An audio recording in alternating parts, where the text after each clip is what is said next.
Yo,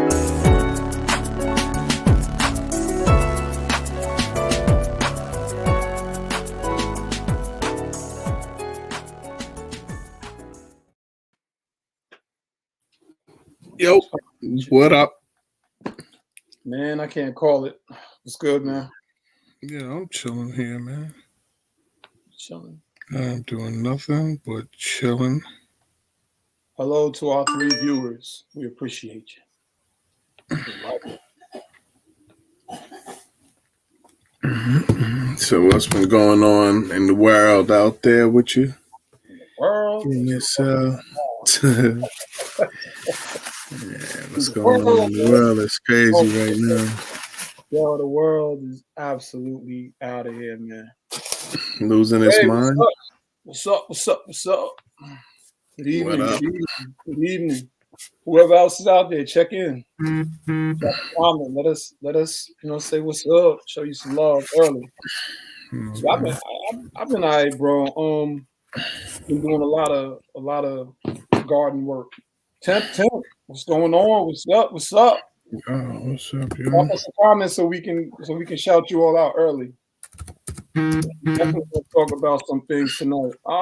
Big bro. What up, Lord Mark Kim? What's going on? What's up? What's up? What's up? What's up? Yeah, we chilling. Definitely live, baby. As they say, we love, baby. Yeah, man. I mean, like I said, man, just moved a whole bunch of dirt. You know what I mean? I wish I could do a garden this year. You still can. And if you need me to come and build it or something like that, you're within 60 miles. Hit me up and I can do a little plan. So you got all that stuff though. Let me know what you need, Trey. Growing your own crops. Nah, I don't know what's going in the ground yet. Peace.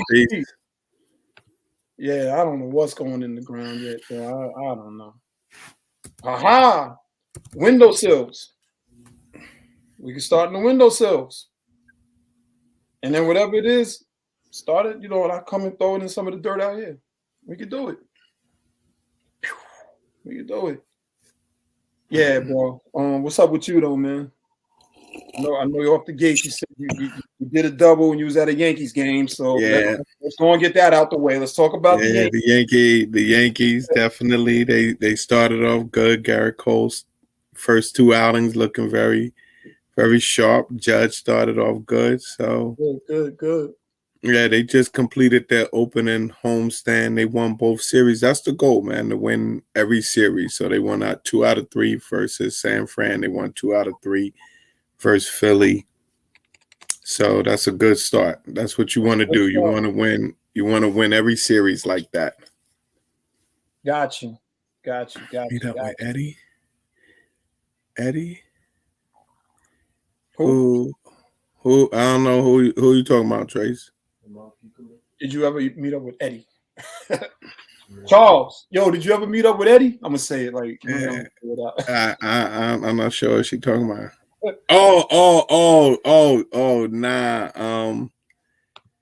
Nah, I didn't even see him because by the time he responded, I had already left and I was back at my car. Hey, Tracy, he didn't get up with him. He didn't even see him. He's already back in his car. Look at that. Hooking everybody up. Yeah. Torres is definitely hitting that baseball, man. He came through big time today. Definitely came through big time.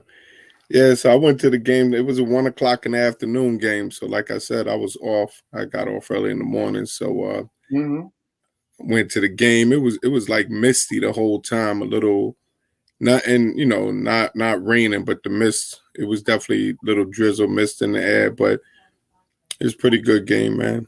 Yankees won 4-2. Was it causing like problems like overall when you were watching it, you guys?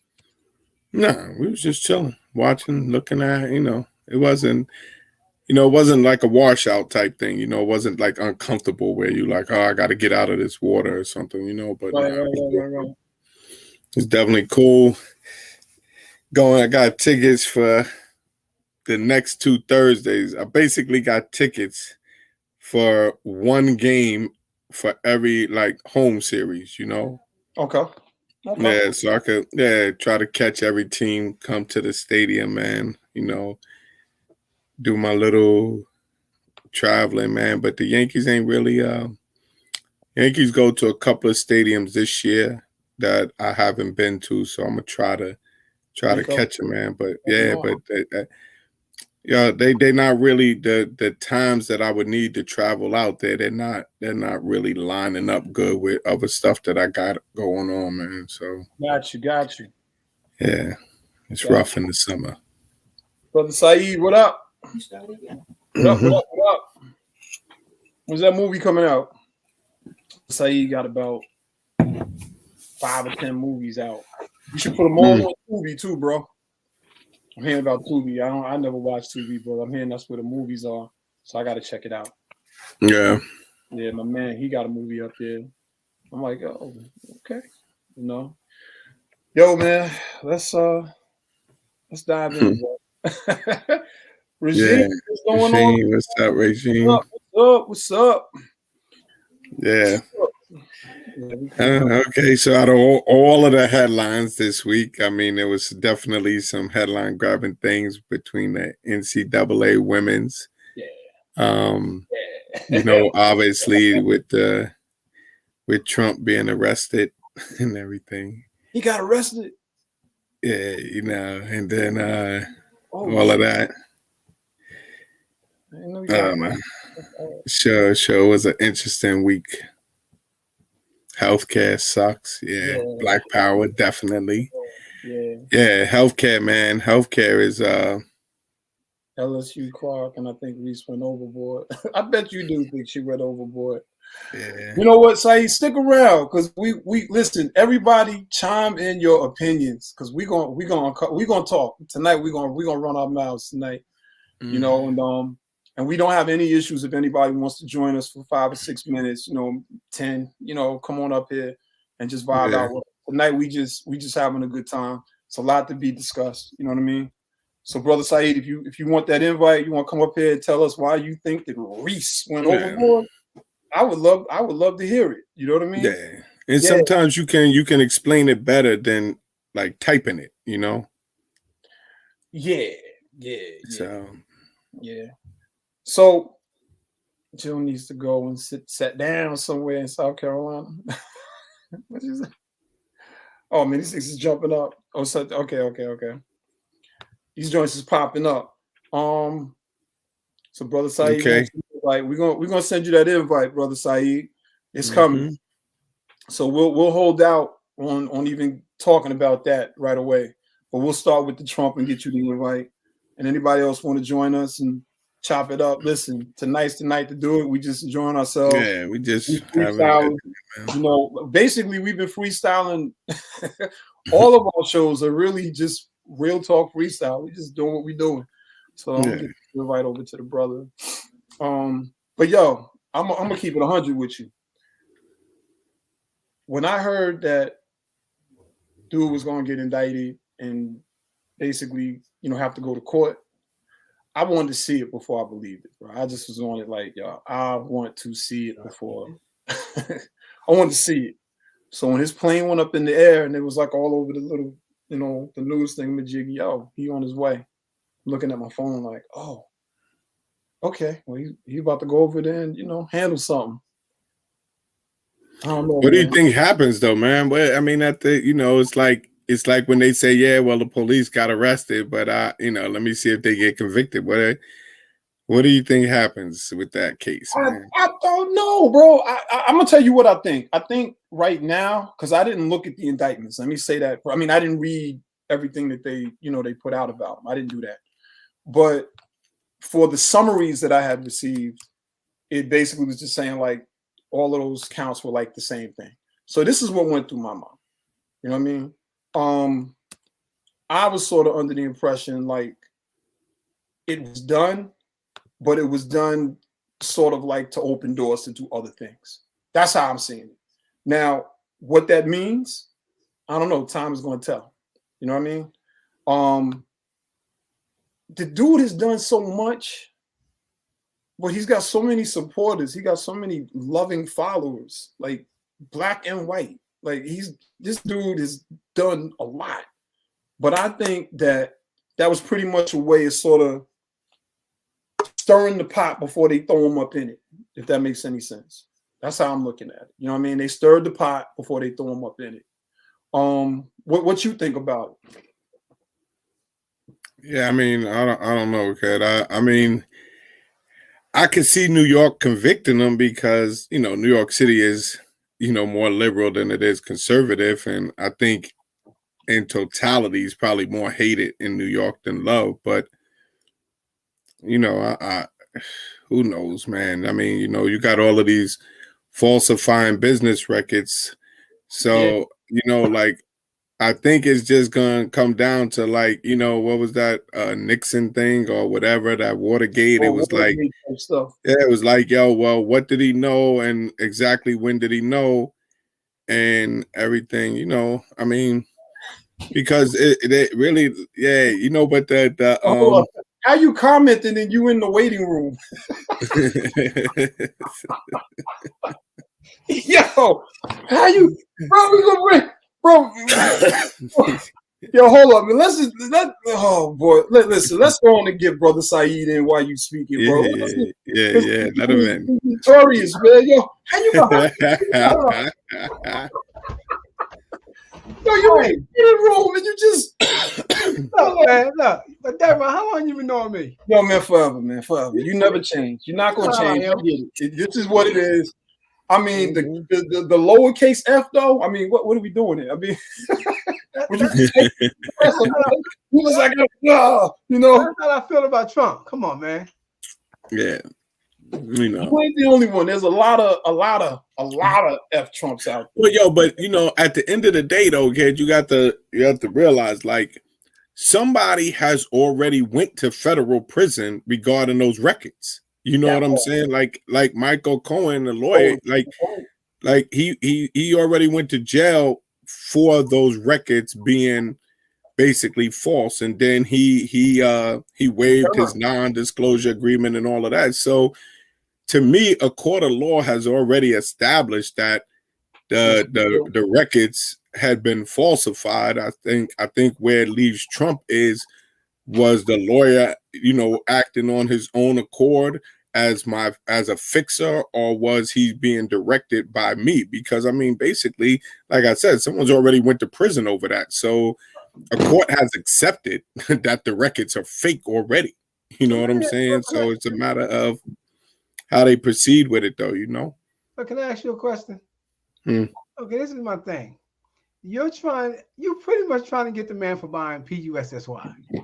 But not really though. I mean, that's but that's not really it. But that's the gist of the conversation. Her name is always brought up. Am I right? Yeah, because think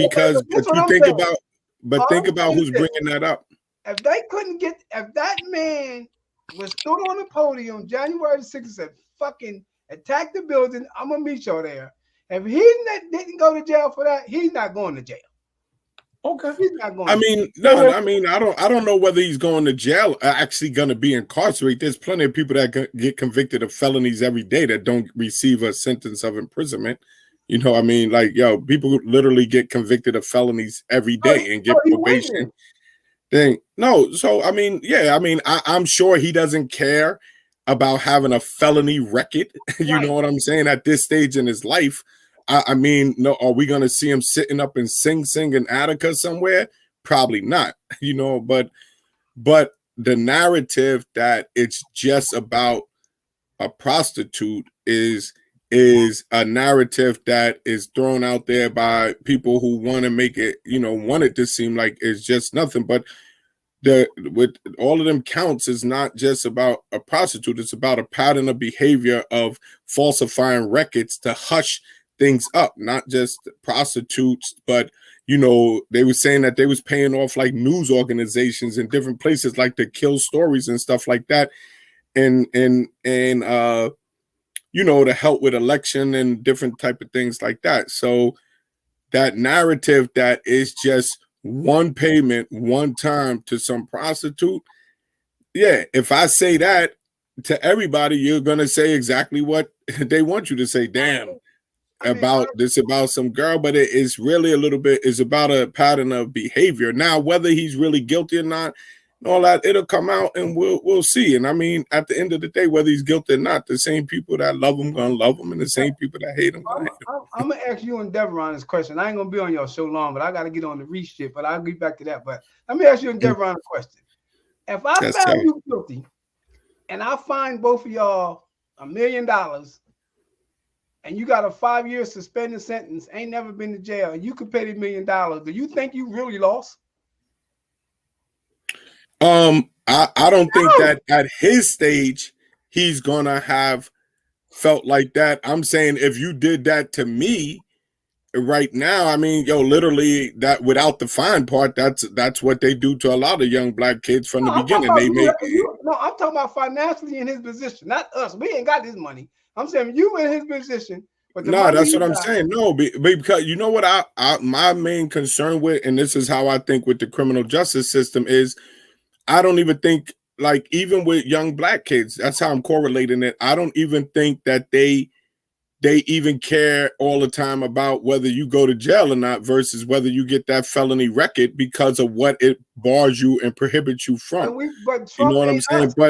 But Trump if I was breaking the law and I only got $1 million fine and I benefited from breaking the law, no, I wouldn't care at all about getting a felony at 78 years old, man. Like, you know what I'm saying? Yeah. No. Only thing Trump cares. Only thing. Go ahead. I'm sorry. No, you got it. The only thing, and I'm gonna answer your question, but ask you a question too. The only thing Trump cares about is his media exposure. Yeah, but he also, if I'm not mistaken, he's trying to run for president again, correct? Man, he don't care if he win that seat or not. I'm just asking, is he trying to run for president again? He's really not. He's just creating chaos because he don't like DeSantis. And he got his Goonies, he's following him. Okay. I think that's who's selling them out, believe it or not. Yeah, and people selling them out, but if he win, whether he win or lose, he's still going to say the same thing. But I don't know. He's a narcissist, okay? And somebody like him, I don't know. Losing, that's just not really in his makeup. I think he wants to win. I think he does want to win. And I think he wants to continuously make points in winning. Listen, that attention that he loves, when they strangled him on Twitter and they took that attention away, the dude almost, for all intents and purposes, he was having piss fits. Literally like a little child. Wait a minute, that's what they say. But he still, even though they took him off. Hold on. Followers were still hold on, Larry. Brother Saeed, I don't cut you when you talking. You can't cut me when I'm talking. I heard you. So I gotta say what's on my brain. Because I'm getting a little older now. So sometimes it comes and goes. You know what I mean? So Brother Saeed, all I'm saying to you is this. I think the way he is psychologically, because he always wants the light on him. The presidency, for all intents and purposes, is one way of having the world stage. That's one. All right. But two, and thing that is sort of bugging me out is I'm trying to just say, like, of course, this looked like a political move, obviously, the way they did what they did. All right. It seems like it's political theater. All right. There's no way around it. You know what I mean? And I don't like the dude. There's no ups and downs about it. But everything, he reacts to everything. This dude is a dude that literally was tweeting against people that was saying things about him when he was the president. Everything that he doesn't perceive as a win, for him is a major loss. So I don't know. I don't know. I think he wants to win that presidency. And I think that felony conviction, don't quote me, I think that might stop him from running. But if they hit him with it, I don't know how all that stuff works. Maybe I'm wrong. I don't even know if a felony conviction bars you from being the president. It might not. It might not. I mean, I don't know. If anybody knows, can y'all tell us in the comments? If he get hit with the felony conviction, that's going to make his popularity go even more for running for president. Yeah, but will he be able to run? Huh? If felons can't vote, maybe they can be president. You know what I mean? Like, I don't know. I don't know. Yeah, but the reality is, felons, most states actually restore your right to vote once you finished your sentence and everything. You just can't, like, you can't vote when you're on probation. That's what Cuomo actually did, an executive order, because in New York State you're not allowed to vote if you're incarcerated and if you're like on parole or probation. But once you complete that, your right to vote is automatically restored. You don't even have to like petition for it or whatever. But what Cuomo did was he signed an executive order to let people that were like on probation and stuff be like allowed to vote and whatever. But I don't see why you know, I mean, obviously if you're incarcerated, but once you're out, whether you're on probation or parole or not, man, the rules of society are they're on top of you. So I don't see why you shouldn't have.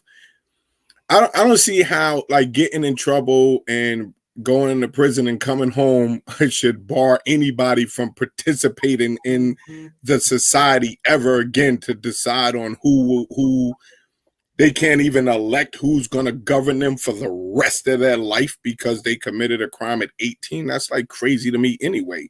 Agreed. It's just like that automatic barring, you know, and I'm surprised, you know, the Second Amendment people, they don't get behind you like, yo, why do you lose your right to own a firearm for the rest of your life? You surprised? Yo, like, and I mean, obviously, you know, but yeah, that's why they like having them felony convictions. But yo, there's no way in the world an 18-year-old kid that got convicted of a nonviolent drug offense that didn't have a weapon or anything in his case, and he did it at 18, didn't even go to jail for it, but got a felony conviction.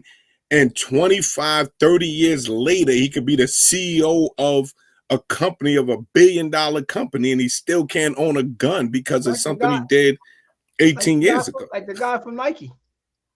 Yeah. The black guy from, when you see that movie about Jordan, about the sneakers, which they could have gave me the money to do some shit like that. The black guy that's an executive for Nike, he's actually still wanted for murder, for killing somebody. What? Yeah. Do the homework, but he's not getting caught. He's not wanted, but he killed somebody when he was young. The black guy that Chris Rock is playing he killed somebody when he was young. What? Yeah, pull it up. What movie is this? Or do you know the name? Movie. The movie. Oh, the new one that came out, Air Jordan. The Air Jordan. How they made the sneaker. They could have gave me money for that. I didn't even see that. Pull up the black guy, the one that Chris Rock is playing, and check his story out. He killed somebody. And he told me, and all these years later, he told him he killed the person. And they ain't even doing nothing to him. Yeah, that's yeah, I gotta read about that. Yeah, read about it. Yeah, that's crazy. But my question to y'all is, why are we as black people, why do we care about Trump? What do you mean? Why do we care about? Why do we care about the United States? What are you talking about? When you say why do we care about him? It's not like a lullaby for his dumb ass. I mean, it's just he was the president of the United States, and things that he was doing had ripple effects. But Reagan did the same thing. I was too young. But you talking about a generation that was 10 years old, man. I was too young to remember Reagan, man. Reagan. I keep forgetting y'all younger than me. You got me by about 8 or 9, 10. You know what I'm saying? Yeah. Reagan. In all honesty, worst president. Reagan. I'm gonna tell you this. Reagan is actually in the Republican thing is responsible for mass incarceration. It was not that 1994 crime bill, which everybody says that 1994 crime bill was about money. What it was about, literally the main gist of that 1994 crime bill, which everybody blames Biden and stuff for, and Hillary Clinton. The only thing the feds really did was say that if you want to keep funding, you have to basically turn your system over how we are. They wanted to do, the federal system did away with the parole.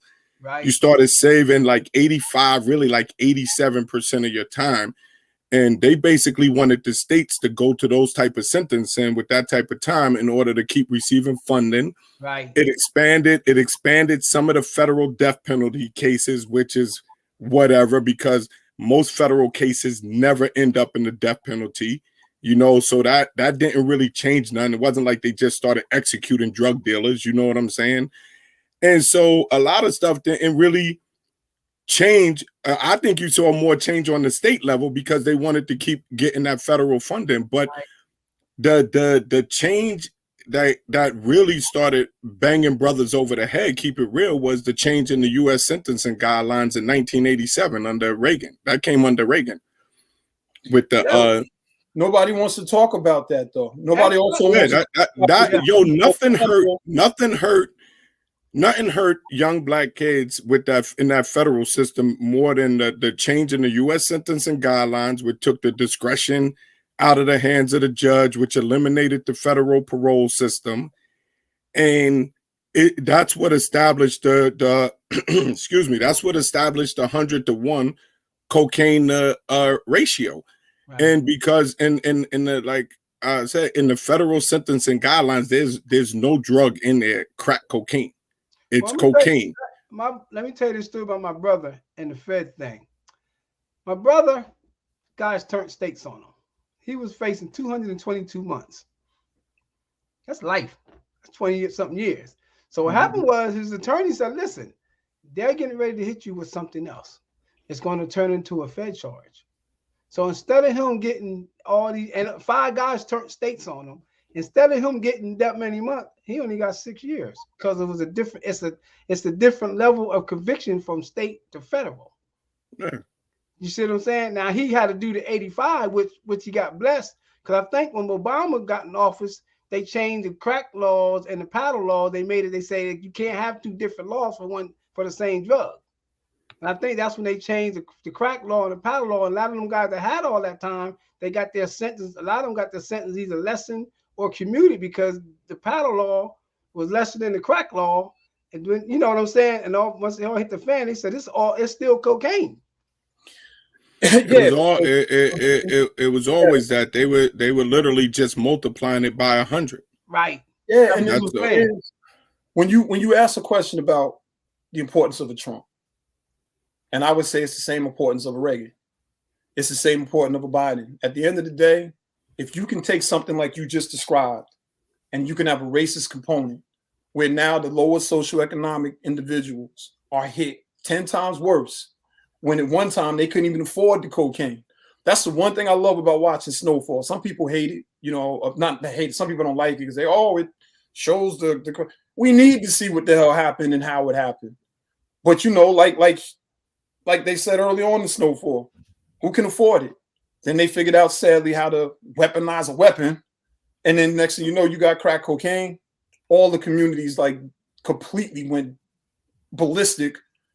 But again, somebody like a Trump, you ask like, what's the importance? Anybody that's in office or anybody that's on a local level that can affect your taxes, can affect decision-making on how certain things can happen with the way you move, you got to pay attention. You don't have to like them, respect them or nothing. But the biggest game that was played on us, in my opinion, is ignorance. I was one of those for a long time that didn't understand anything about voting and all that stuff. Clinton? Huh? Who, Bill Clinton? What you mean? You said the biggest thing was Bill Clinton. No, he said ignorance. Bill Clinton. Bro, wait. Oh, you making Bill Clinton synonymous with ignorant. No, he got on TV. He got on TV, blew a horn, put on some shades, and then he passed the law. One strike you out. What? We voted for him. Yo, listen. None of these people who run office on that level have ever done anything in particular that has had sweeping, overwhelming change for people that look like us. No mysteries there. But I'm gonna go back to what I was about to say about the '94 crime bill because I want to point out something here. Right. You know what I mean? When you think about that crime bill, y'all do realize that there was a lot of black people, a lot of preachers, a lot of senators, a lot of community organizers that was going for the bill. Right. It became the populist thing. Everybody was running their mouths. Everybody was like, yeah, let's make it happen. But again, it's always in the fine print. There was things that they weren't aware of, and there was unintended consequences of that bill. All I'm saying is this. There's nothing unintentional about Donald Trump. Right. Nothing. There's nothing unintentional. When January 6th happened, y'all need to do A, B, and C. Didn't the dude just call for defunding the police today? Yo. Who did? Trump.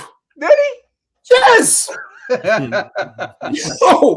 Yo. So my thing is this. We can see that the damn elevator don't go to the top floor. It's like, yo. But we also see that there's advantageous movements with him. But people have lost their lives. Yeah. See, this is the part that nobody wants to talk about. If you get an enthusiast that's willing to drive a car through a whole crowd of people in Virginia, there's people losing their lives. So I'm like, yo, regardless of what we think about his politics, people are literally dying and people are being excited to do things that they might not have had the balls to do. So when you say, well, why does he matter? I'm like, why didn't any of them matter? Why did Hoover matter? You know what I'm saying?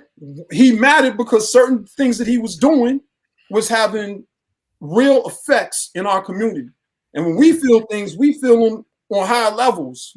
Right. So that's the culture. The culture you create, man, is going to lead to the politics of it anyway. You know what I'm saying? Like, so it's like you were saying, Dev, like you're creating a culture of a certain type of behavior, man. Like the politics of it doesn't even matter, man, because the politics are going to always sway back and forth with whatever the culture really wants. So when you see it not doing that, that's when it's like, you know, what's like an alarming thing to me would make me think, like, just as an example, like with the abortion in the Supreme Court, right? So you had a conservative Supreme Court. You know, they overturned Roe versus Wade. Whether you agree with it or not, it doesn't even really matter for example's sake of what your position on abortion is. But that was something that was done where the culture of the country was really against that. Like no females, like on either side of the aisle, really wanted to lose that right to an abortion.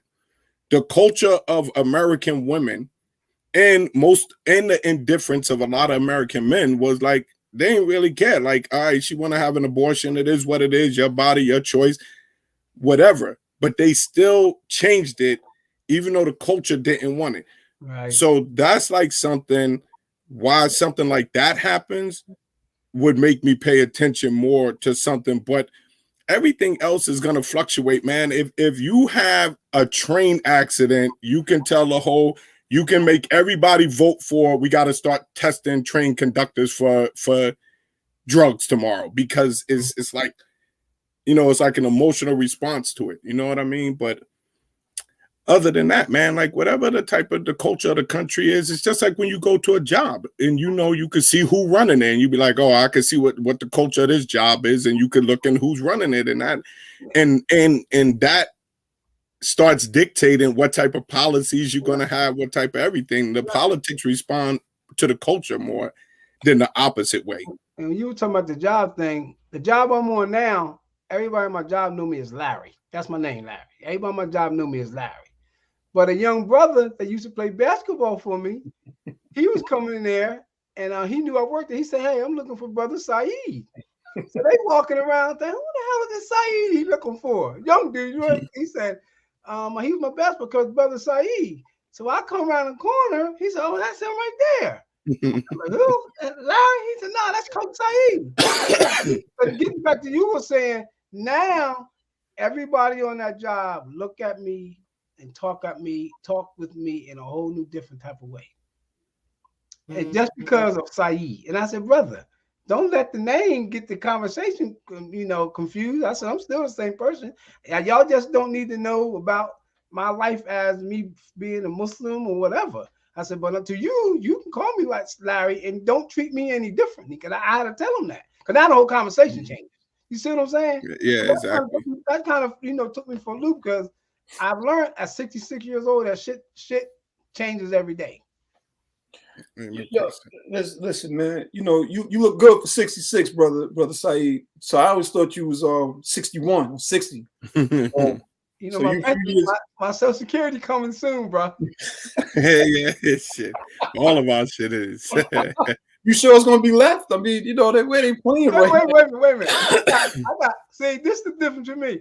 I got 8-9 more months to get mine. Y'all might be. Oh, Y'all that's might. right. Y'all might get. You know. Yeah. I still got what's the earliest you could do it? 62, right? Now y'all 70 something. No, Yeah, man, we ain't 70 You something. can get it at 60 something, but you won't get much. No, I mean, how much you get depends on your earnings throughout. But I'm saying that no, but I mean the early retirement age is 62, I think, for us, and 67 is full retirement, and then you can like defer it, I think, up to you 70. Now you get your full I think retirement at 67.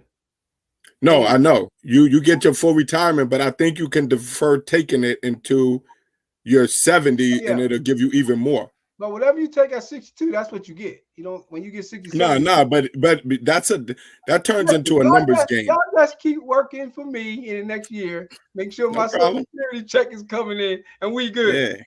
Yeah, I got you. Yo, but listen, man.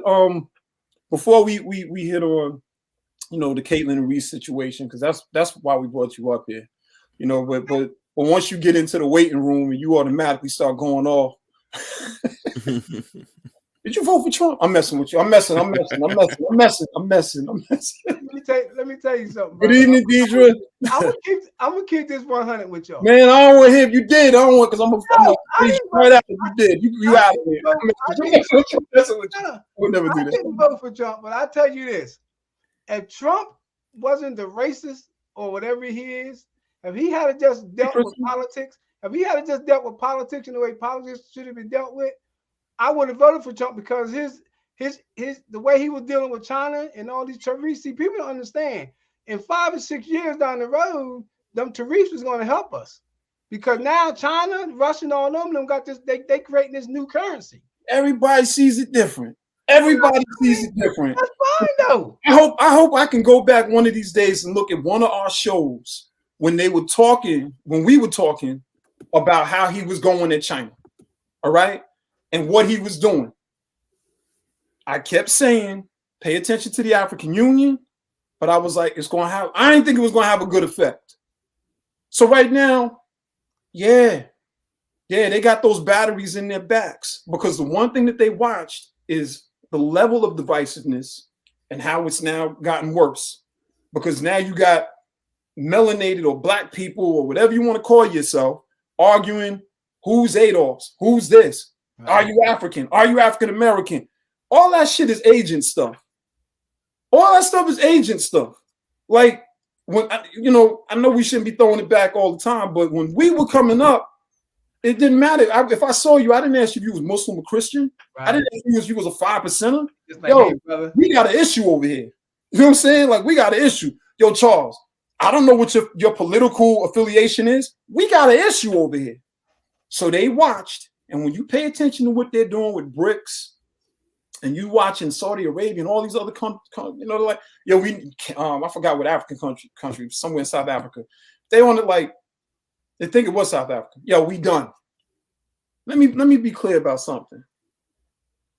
The financial aspect is one thing, or putting the battery in other countries' backs is another. There's levels to this. And a lot of times when I get up here on Real Talk, I talk real, but I don't talk real. Meaning I'm going to say what I say, but I'm going to say it in a way where if I walk out my house right now, I ain't worried about a sniper burning me. You know what I'm saying? Just keeping it 100. But I'm telling everybody that's watching this, you better watch carefully what is happening right now. You better start watching what's happening with those ports. You better start seeing what's going on with China and these other countries, how they're changing all of the ports. Okay, they these moves are it's happening. You know what I'm saying? And it's happening in real time.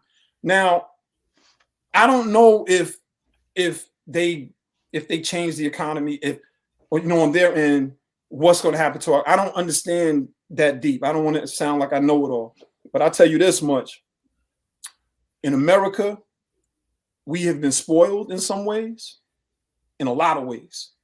And we talk a lot of stuff about what we will and won't do, But a lot of Americans, they're not disciplined to be without. Right. So it's not that they can't be without. They're just not disciplined to be without.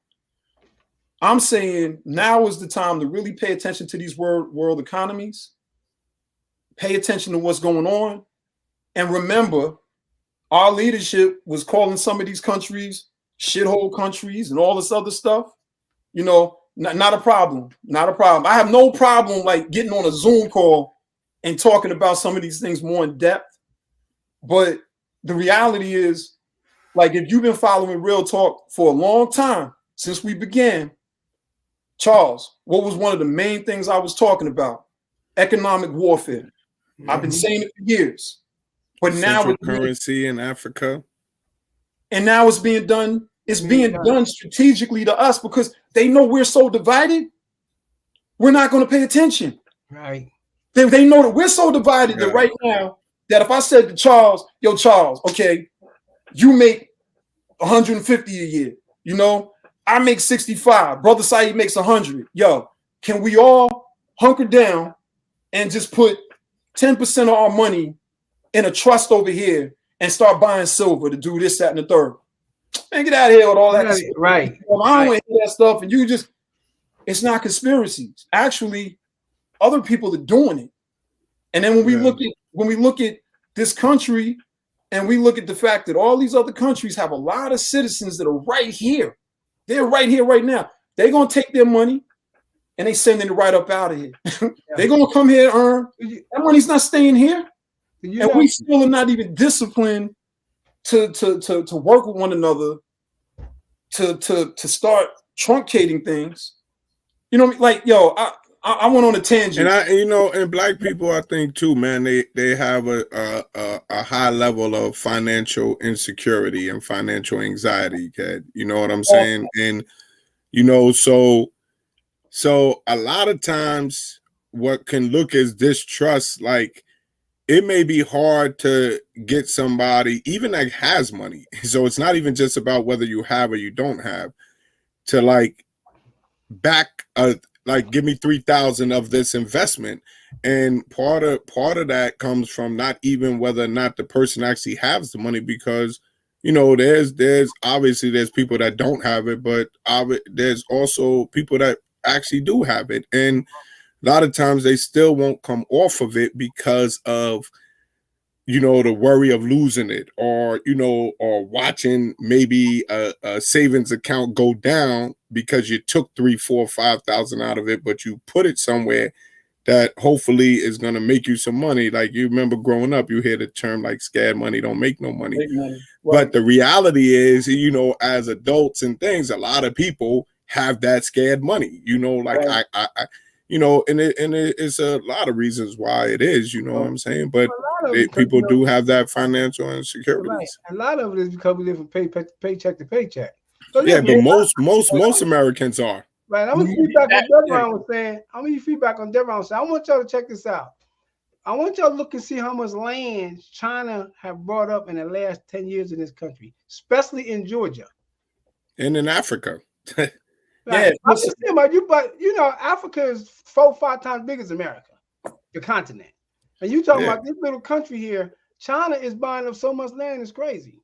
And they drugging America in the process. And they, every time I be reading about these big fentanyl busts and all of this type of stuff, a lot of that stuff, man, is packaged in China, man.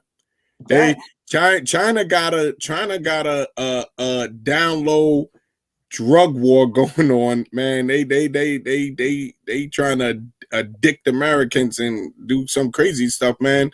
Because every time I read something, man, even that lady that we just was talking about, Dev, that worked for the police union out there in California, it's like, all of that fentanyl and all that stuff, all in packages, China. And I'm like, they trying to drug America, man. They trying to kill them off with this fentanyl. The saddest part about everything that is taking place as far as China and Africa, China and Jamaica, China and America, we got to look at it from this angle too. Who has been the bully? America. Who has been the bully? And so if we realistically remember when we was coming up, if there was a bully, and let's just say, Charles, you the bully, all right? I might go to Brother Saeed for 3 days out the week and be like, yo, let me, I buy you some cookies during lunch, you want a juice? You know what I mean? You want I buy you lunch today, Brother Saeed. So that one time when you walk in, the cafeteria, now Brother Saeed got to make a decision like, yo, little man been looking out for me. You know what I'm saying? Yo. Now he makes a decision. Yo, Charles, you're going to fall back today. You know what I mean? This is not happening today.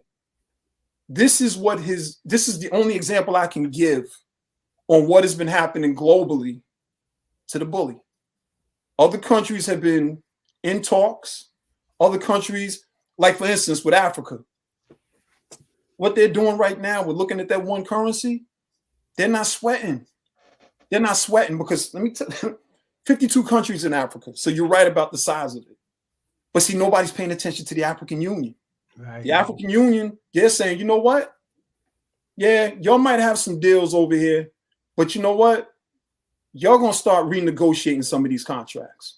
And the reason you're going to start renegotiating these contracts, because when we look systematically of what you have done since you've been here, you haven't been good to us. So a lot of people talking about what they did in China, but nobody's paying attention to the fact that, Africa right now stopped a lot of the old practices, which were disrespectful, that China was doing. Now they've had to respect Africa in a different way. Why? Because Africa's looking at their resources differently. And they're also saying, you know what? They got Gaddafi up out of here when he started talking that one currency thing. Exactly. They got him up out of here. But you can't stop the spirit of something. See, that's what the Africans did. The Africans finally figured out to say, it's more than us than anybody in the world, and we the richest continent in the country. So how are we letting these crackers? The numbers were irrelevant. The numbers were irrelevant. I'm just talking about your point. No, I want to add to your point. I'm adding to you. I didn't even cut you off. I'm adding to your point. I'm gonna shut up. They realized the resources. Right. The numbers were irrelevant. Right. We also got to get out of this thing where everybody thinks that all African countries are like, y'all are American, y'all are better than us. Y'all think you're better. That's not the case. That is not the case. You do have some African countries that might be like, yo, whatever. And not every African sold you into slavery. Right. And I'm so tired of having this discussion because I'm like, y'all do understand that there was 2 times that the European settlers came into Africa. Nobody talks about that. The first time they came, they got killed. It is what it is. They got killed and some other things took place. Then when they came back, they brought religion and they brought that gun. Like bigger guns. Yeah. And so, and a different philosophy on how they were going to conquer. So it's one thing to be an indentured servant or the old concept of in slavery, which was basically like indentured servants versus what happened. Did some of the African kings and queens sell us off? Absolutely. Yes. But it wasn't under the same spirit for most of them. They did not know. They didn't know. They were looking at it like the way we would be doing it. So in essence, we beat Charles up. Me and you jumped Charles in the lunchroom. So now we got Charles over in the corner. He's tied up. So now if they come in, they like, next time somebody acts like that, just give them to us. We'll do the same thing. So we thinking they just gonna beat him up and then put him in the corner for a little bit, not understanding they're gonna cut his foot off, not understanding they're gonna cut babies out of the stomach of the women, not understanding that they're gonna throw them over. Right. You know what I'm saying? Overseas, overboard. The spirits are different. And so listen, I'm not the most religious person. I believe incredibly in the Most High. I believe in God. I believe there is some type of omnipotent energy, but those spirit, the spirit of a people, that's the main thing that has needed repair. Right. So if I see one of y'all, I'm not concerned if you Muslim, Christian. I'm not even concerned if you ADOS or foundational or indigenous LP. I'm like, listen, we got some issues over here. We got some issues. We can come back to the philosophies after we go put these fires out over here. Yeah. You know what I mean? Let's put these fires out.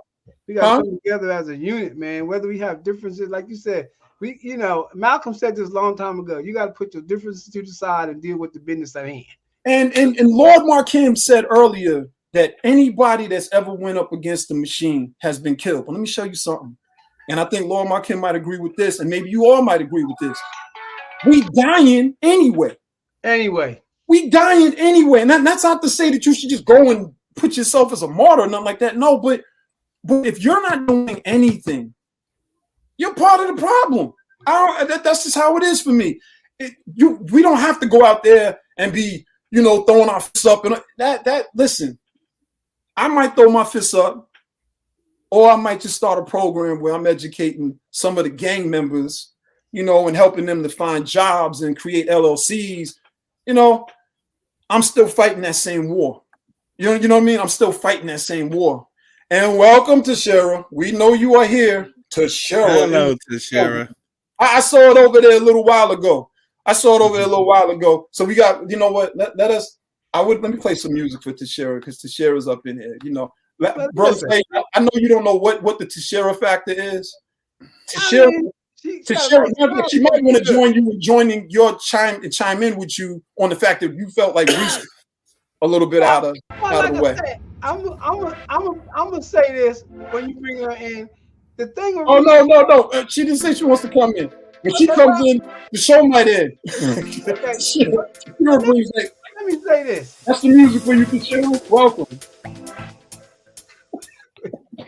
I'm cutting up.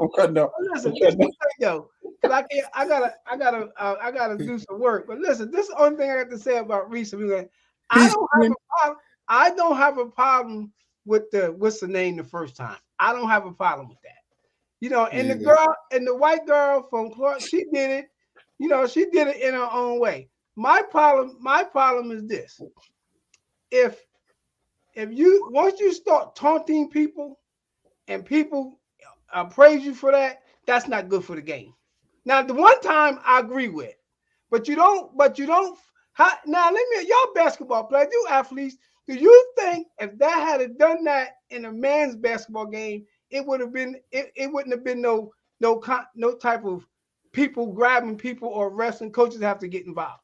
I'm not saying that she did. I'm not saying what she did was because, like the white girl said, it was basketball. We do that, but she said, but you first of all, the coach should have pulled her to the side and said, "Come on now, you're getting a little above yourself. I mean, that's fine what you did, but you don't follow a person and taunt them like that on the biggest stage." And that, man, I'm just saying that's just me. That's not sportsmanship. But everybody else is agreeing with her because the first thing, you know what we do as black people? Oh, now I'm representing black people. You're representing yourself because you did it. Yo, let me ask you a question. Did you feel that same sentiment for Caitlyn before Reese did anything? But they don't understand what I said. No, wait. I'm asking a question.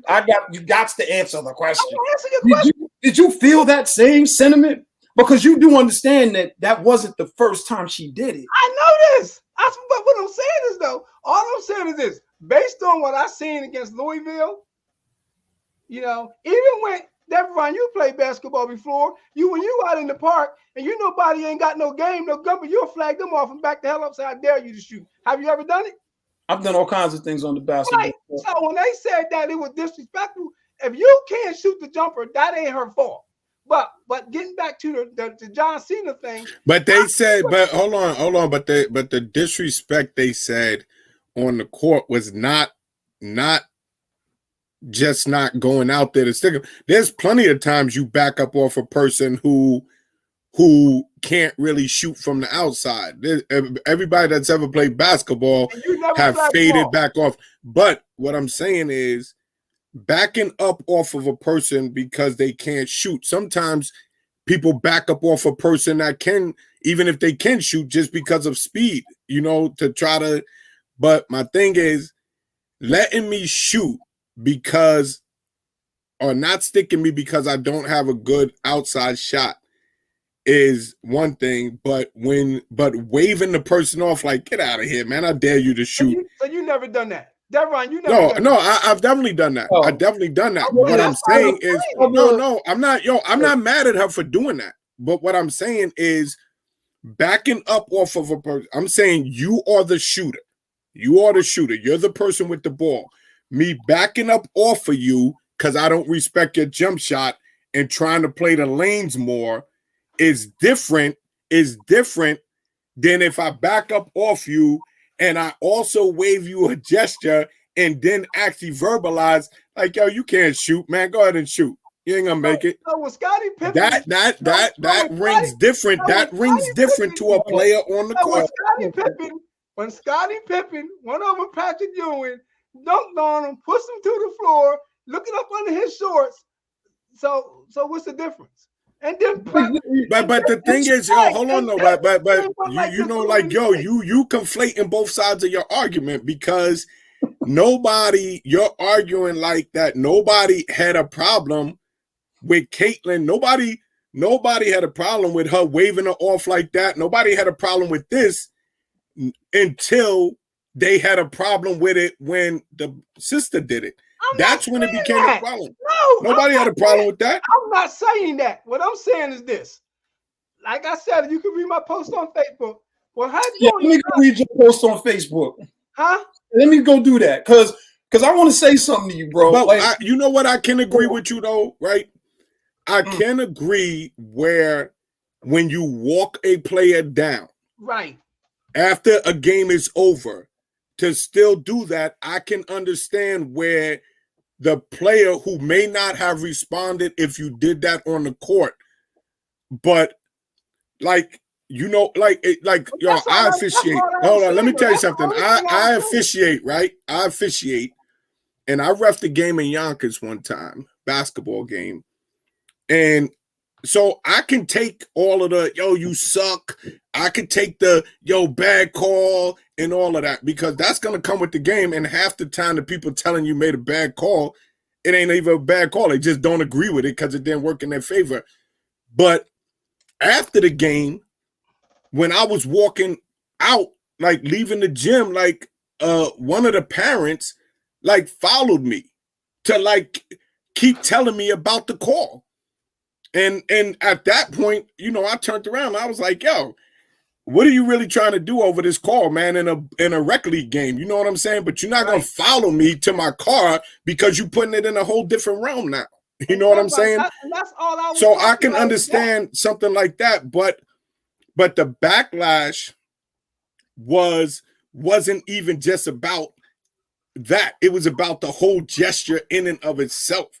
That's what made it crazy. Like, and you know, I was telling Dev before the show started, I was telling Dev, I said, you know, I was reading an ESPN article, and this is before I even heard anything Caitlyn said. And I actually typed in the article, like in the comments, I was like, as America does its racist self, I said, yo, Caitlyn is probably in the gym right now, shooting jump shots, working on her game to make sure nobody ever gets the chance to do that to her again on no court.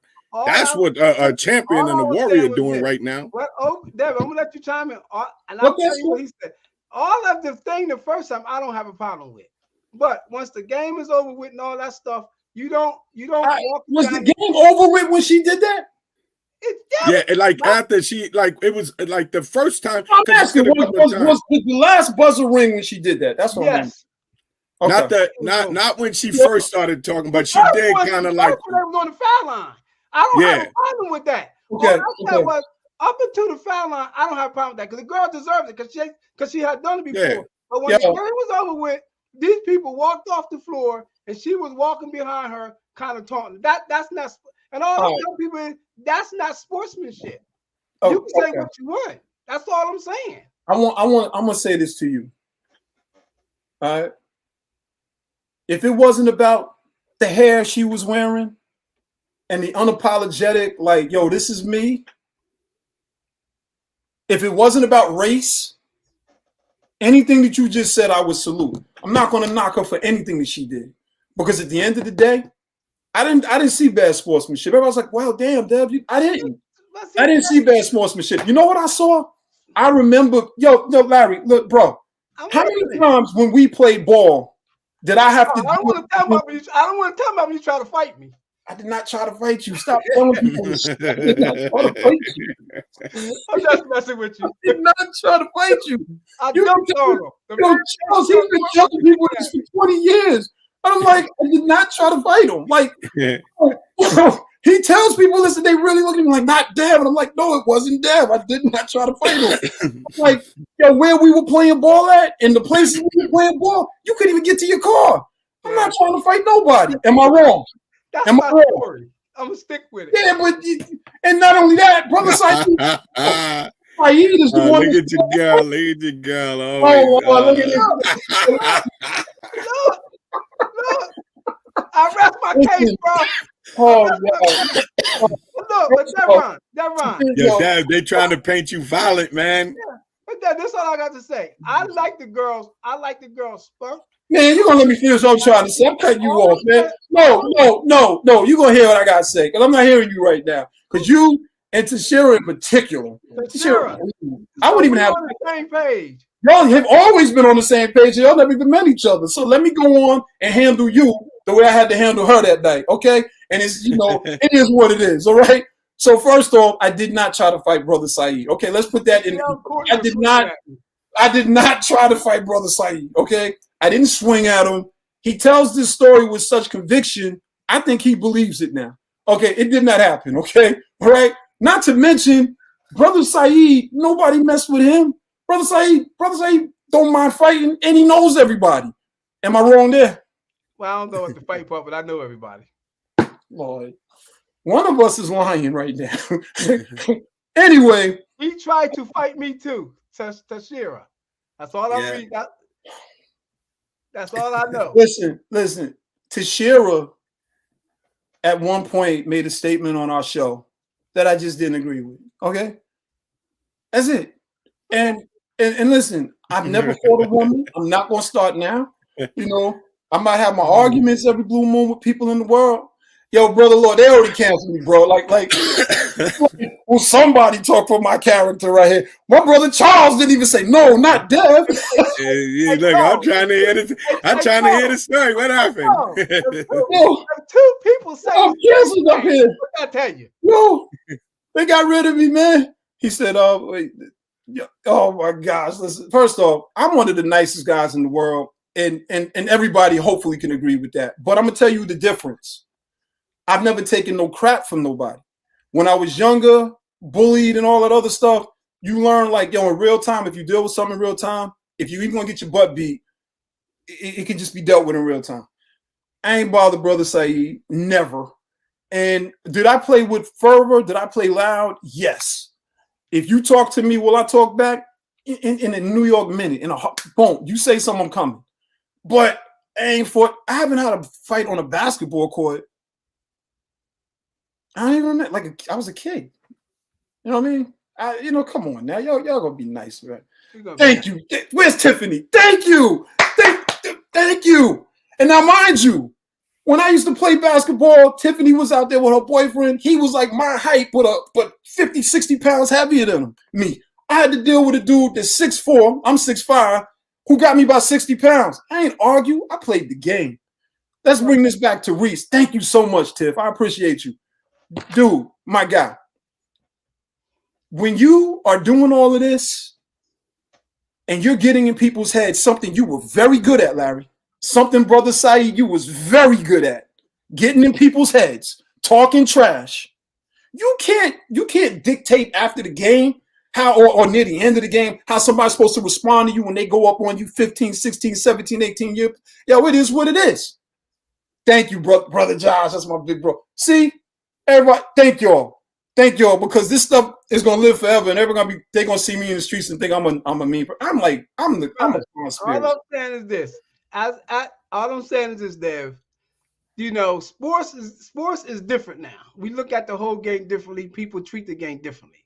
All I'm saying is this: if I was her coach, I would have pulled her to the side and I would have said, "This is not the time for that. Enjoy your moment." For what? That's what I would have did if I was a coach. What? That was her moment. See, this is the thing. Stephen A. Smith should have never said it. His first thing Stephen A. Smith said is a black and white thing. No, it's a basketball thing. Whoa. It was definitely a black and white thing. We're not taking race out of this. We are not taking race out of this. It was a black and white thing with South Carolina. Listen, it wasn't. as a ref, amen, as a ref, and maybe you're it wasn't a black and white thing with Caitlyn. As a ref, but this world, it was a black and white thing. With us. But all I'm saying is this. As a coach, which I used to coach, I never was an official, but all I'm saying is this. I don't have a problem with the John Cena thing. Because when the girl did it, and she walked off the floor. I mean, that's white America. We can deal with that. But when you do it, and then once again, when you talk, how you gonna blame Stephen A for something that was prevalent though? When you did not, like he said, when he walked off the court after the game, why are fans or parents questioning him about his calls? That's the same way I look at it with the girl. That girl, she did it, and the girl just walked off and got in line. I'm not trying to defend the girl. I'm talking about sportsmanship now. That's all I'm saying. Now, brother, do you agree or disagree? Who, me? Yeah. Do you agree or disagree with what? Like I said, I think this. I think that America 100%. It was black and white to America because almost all things are black and white to America. Definitely. I think that what made it that is the type of language that was used to describe each person's gestures and everything. Definitely. But I can understand what I'm saying is you have to also look at the commentary that was used to describe the incident and used to describe her. Media, but what I'm saying is media, America. America. I mean, because the media, it was, I mean, this is what people say. This is what some sports analysts say. Yeah. So, no, excuse me. So, but I can understand from a sports perspective. If we take race out of it momentarily for a minute, I can understand from a sports perspective. And like you said, as a coach, I can understand how an act on the court can be left on the court, but can escalate if you continue that, because people will allow you to some degree, depending on who you're playing against, to say things on the court that they are not going to allow you to continue to say on the sideline after the game is over. You can call me a bum on the court. Right. All right, man, you're a bum. But we're probably not going to have 2 hours worth of bum discussions on the sideline after the game. Right. You know what I'm saying? Because it crosses over to that. So like, I agree with you from a perspective of after the game is over to follow a player to the bench and all of this, or walk in that direction and keep taunting. I can see where people can easily have said that was unsportsmanlike. And if it would, no, hold on. If it would have stopped that, if it would have stopped that, like, I understand the passion, I understand the gesture, but it's a little bit unsportsmanlike to kind of follow an opponent to their bench after the game is over.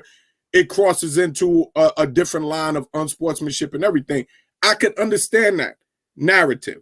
But when you start adding words like classless, thug, ghetto, and stuff like that, you know that the people who are commenting and viewing this are not even looking at the unsportsmanship element of it. They are looking at, this is what I feel. Right. So Caitlin Clark may be the best, like Stephen A. Smith. She may end up very well being one of the best female basketball players ever because of her handles and her range, right? So, Cheryl Miller. If you so because she had her thing.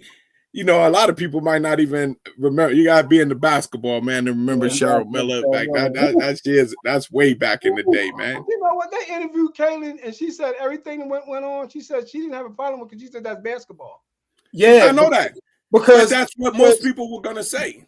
That's the point, especially a person that did that. Right. So it wasn't never about just Reese and Caitlyn. This was never about Caitlyn following her neither. Like, yo, let's come on now. Let's not have a revisionist mindset about sports. You know what? Then stop. Hold on. No, you stop. Listen, check this out. Okay, so we're going to take a journey backwards. We're going to go backwards since we take this thing as black and white. And then we're going to go to Kyrie for a second. Now, was it a black and white thing with Kyrie? Because Sean Barkley didn't make it a black and white thing. What was it with Kyrie? What was it with Kyrie? Let's back it up a little bit. When you say what was it with Kyrie, let me take what you say. Hold on. You asked a question. Listen, let's Saeed, we are not on your platform. You know me, bro. Go ahead. We are here together. You know what I'm saying? You asked the question. So let me go on and answer the question, and then let me go on and play what you wrote on your Facebook page. Because I didn't read it. But I'm pulling it up, bro. We here. We present. We present. So let me say it like this. A black melanated L. Bay Moore man, whatever you want to call him, commented on seeing a documentary. Right. Seeing a documentary. And look at what he lost. That's what I'm saying, Dad. You ain't saying the same thing because that's race. Huh? That's race. Race played into that. And race ain't playing to the thing the other day, and all I was just talking about was sports. I said race did play. You said it didn't. Race what? I said no. I said I was talking about sportsmanship. And I agree with you. You mentioned race too somewhere in here. No. I was talking about sportsmanship. Everybody else brought up the race shit because they said because the white girl did it and didn't nobody say nothing. But after she did it. You said Stephen A. Stephen A. brought up the race stuff and he shouldn't have said it. Stephen A. I didn't say me. No, but when you said that, but the point that I was making to you was his statements fell after things that were already present. So brother Saeed, listen, man, you can't do movies on race and have the narratives that you, because I know you. And now all of a sudden, when you see something that has a racial component, you act like I really punched you in your face and you forgetting it. Come on, brother Saeed, come on, man. You up here pandering right now, man. I gotta call you out, man. Stop that. You're playing right now. Brother Saeed, listen. We discuss race a lot on this platform. But guess what? It's not our fault. Right? We live in an environment where she was called an effing idiot because something she did back to somebody. But and what I'm saying is the energy is never the same. I agree with you. When I'm hearing melanated or black people talk about something they saw, and it's like, well, where's the energy for Caitlyn? Where was the same energy for her? All I said is that this is all I said, and I'm gonna repeat myself. Her doing it one time. And all you said because you mentioned Stephen A. Come on, dude. Then I said, he heard me. I said, after that, it went from sportsmanship, whatever, to Tony. And as a ref, and like he said, and I agree with him, after the game, you gotta let shit go. And you supposed to. But this is my point. Listen. Listen. The last time I almost got into a fight, I thought about it on a basketball court. Someone pushed my son. Then he threw a ball at me. He pushed my son. Then he threw a basketball at me when I was sitting down, just sitting there minding my business. But I was sort of saying, nah, that's my son's ball. I was like, yo, what you did was wrong. I didn't do anything when he pushed my son down. Okay, get up. But that's my son's ball. And he threw the ball at me. I went there. Quick. What color was he? Oh, he's white. But what does that matter? He could have been black. It could have been the same thing. If you push my son down, and then, okay, everybody's debating on basketball, whatever. And I'm just like, that's my son's ball. And you throw a basketball at me, that's a 2-for-1. His color, it didn't matter to me. It didn't matter to me. But this is the point I want to make. When everything was calmed down, because people got involved, people got in the middle of it, I said to the people who grabbed me, don't ever grab me by my arms again. Right. You can't tell me how to react in that situation. Now, let me bring it back a little bit. I've been on the court and have had debates, arguments, shouting matches, all kinds of things. If all of us was playing ball together, we might argue every Sunday. But right after the game goes, I might pat you on the back of the head, man, I'll see you next Sunday. We'll do it again. And it's all love. But in that situation, I'm not going to tell that young lady how to respond in that situation when, for that whole tournament, they're dealing with things, they're hearing things. And then we have a team that, for all intents and purposes, has an incredible player on it who's doing all kinds of things and running her mouth. Wasn't Jordan hated the same way? All I'm saying is this. I'm asking you, wasn't Jordan hated the same way? He could destroy you with the game, and he talked trash anyway. Devron. Huh? I'm not talking about Michael Jordan. Lord Jesus, I'm asking a question. Because all I'm saying is this. My God, I don't have a problem. Once again, because I got to get to work. Was he hated it? Like, that's what I'm saying, Devron. Once again, Isaiah Thomas. I didn't have a problem with this. I had the problem, and I'm looking at everything from the port. You can read my post. I'm looking at everything like once you're done, it's done. Why keep harping on it? Why keep doing that? You've never had a game where you, after the game is spilled over, and you started beefing or ripping with somebody based on calls or things that were said? I'm asking you. I'm asking you. I've been on the court with you. I'm asking you the question. That ain't me. That ain't me.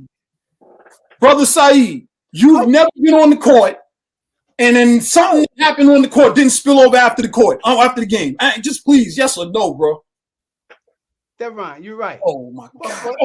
You're right. Thank you. You're right. But what I'm doing is far with that girl's case, and I'm not defending Caitlyn. Oh, you got a big cape on tonight, bro.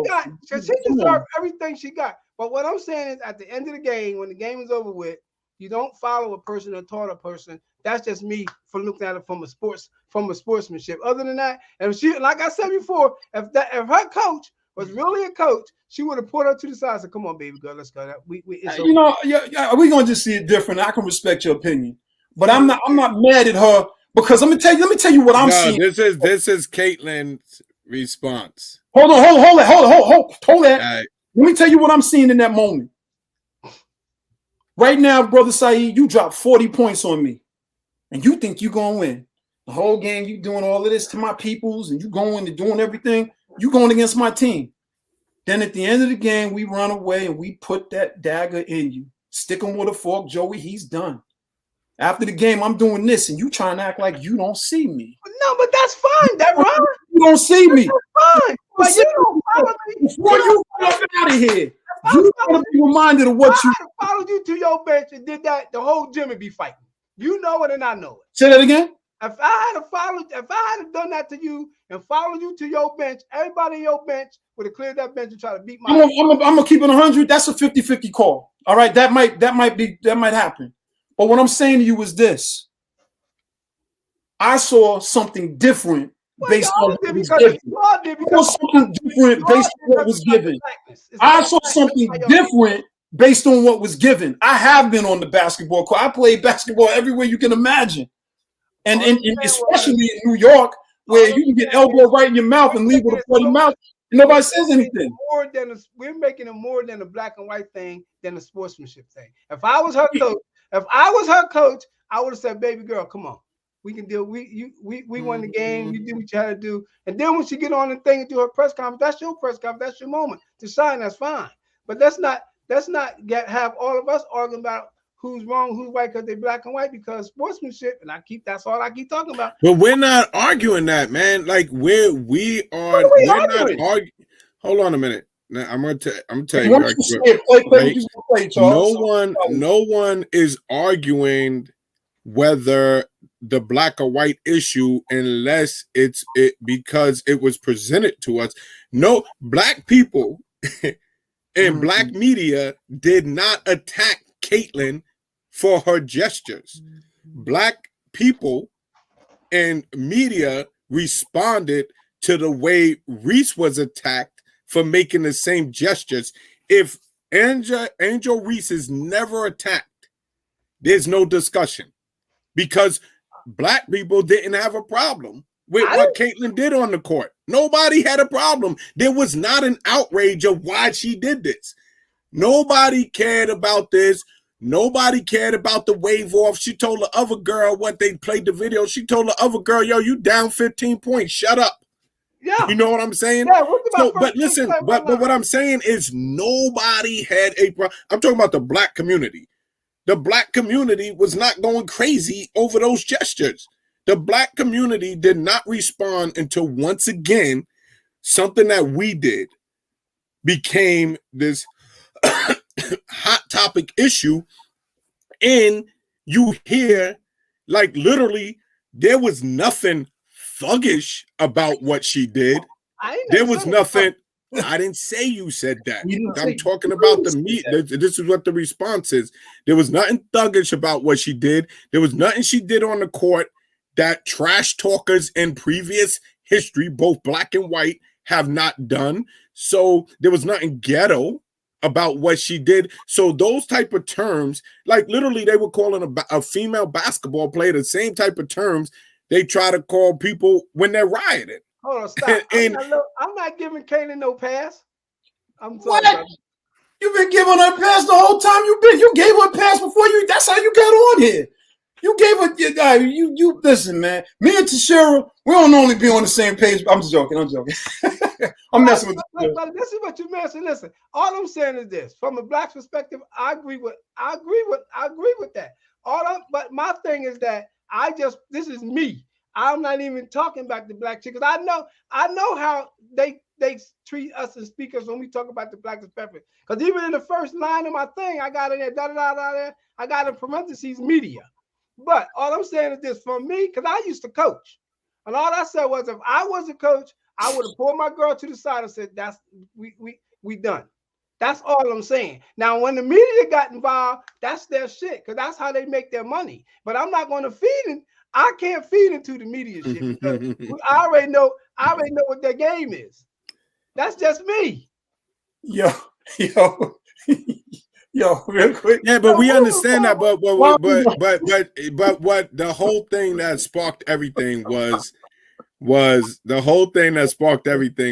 that you were saying that you didn't think that it had a racial component. That's what sparked the whole conversation, because because that's really what sparked it, like that statement from you. Because just a mere fact, like I said to you, I can agree with you that following a person after the game, after the buzzer's over, following them, yeah, that could be looked at unsportsmanlike. It could be looked at as like excessive taunt, and that was unnecessary.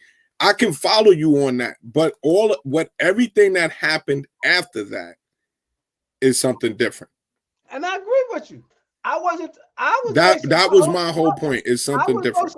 I'm basing my whole conversation on what I've seen about the game. I really don't even care about the black and white chick, because we go through that every day. But Brother Shaw, listen. But you know what I think a lot? Not Shaw, Brother Shaw. I want Charles to play what he was going to play, and I want to play whatever it is that you wrote on your page. But I want to say this to you. Charles just said something to you, and he gave you the variables. He gave you the 1, 2, 3, 4, 5. How did we get here? And all I'm saying to you is this. You don't have technically one without the other. So if you start a fight right now, you don't at that point have the luxury to tell me how to finish it. Exactly. Now, do I understand your point about what the coaches could have did and all this other stuff? I'm going to be honest with you. Even if she didn't walk that thing, I still think for what she did doing this, they still was going to say the things that they said. I'm convinced. Even if she didn't walk, the fact that she had the nerve to do to her what was done to her is the issue. When we look at this country and all the contradictions, whether we look at housing, education, how you want to do it, man? Where you want to go with it? Economics? What you want to do? Where you want to do it? These discrepancies are gentrification, rentification. What do you want to do? We are talking about the byproducts of a system that was created based in race that has never been corrected. So you got created and corrected. And a lot of times when I get into debates with people, I start with created and I say corrected. Has it been corrected? And a lot of times it shuts all the arguments down, because everybody wants to act like it's all kumbaya. It is not kumbaya, because the way this thing is set up, it is what it is. Anytime you get on there and call a college student as a grown man an effing idiot. Now, you ain't supposed to do that. Yeah, but that's not the only thing that she was told. All I'm saying is this. stuff like I can't agree with stuff like that because I'm black.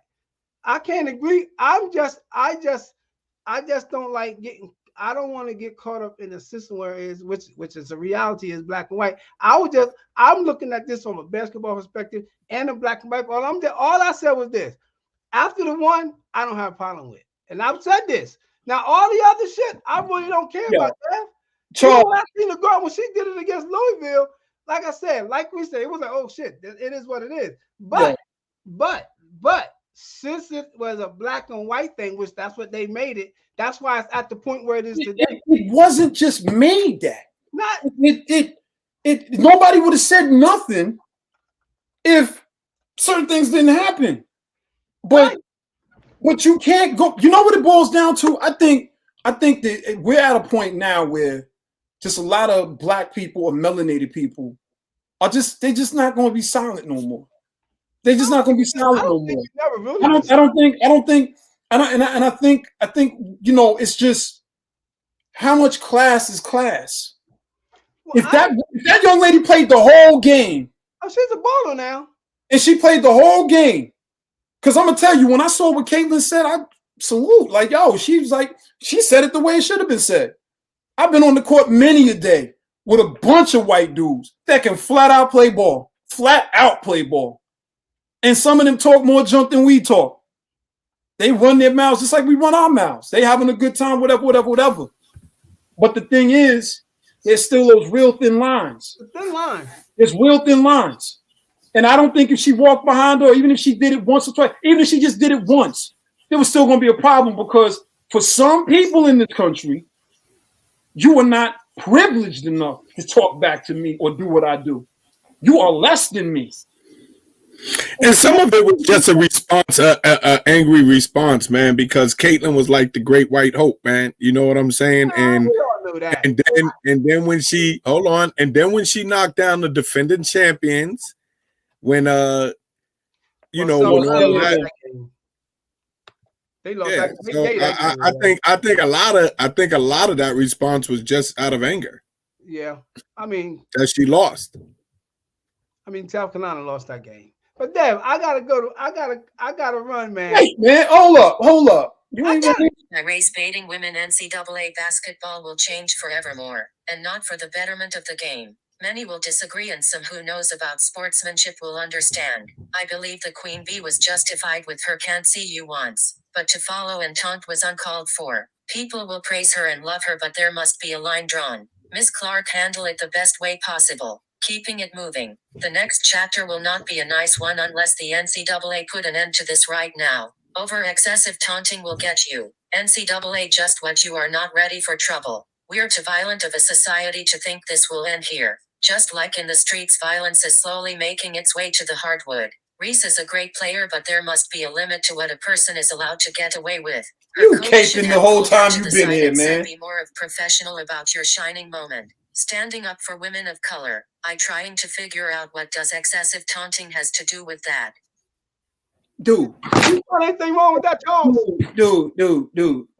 I'm asking Charles. You didn't have that same. I would have to like read it, then listen to it like that, man. Yeah, I'd have to read it. Because I wasn't there.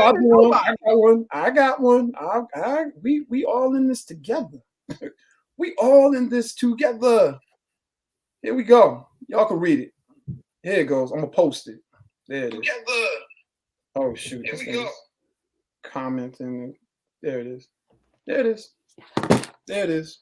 There it is. There it is. I don't see it. Oh, look in the comments.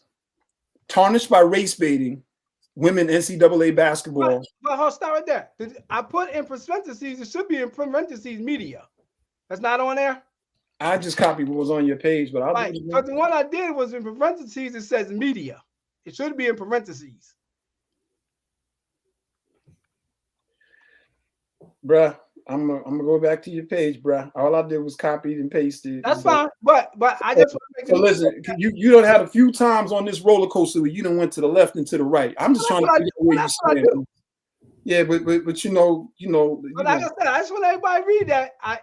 In the beginning it says media in parentheses. Ain't no media on here.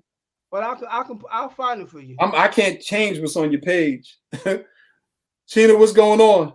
Bro, listen, you have totally put on a big cape for what you saw for that other young lady. Now listen, you didn't have the same energy for Caitlyn when she was saying and doing what she was doing. And I'm looking at your words now. I'm gonna post it again because I don't want to be like Dev was doing something. I ain't doing nothing. I'm looking at what you wrote.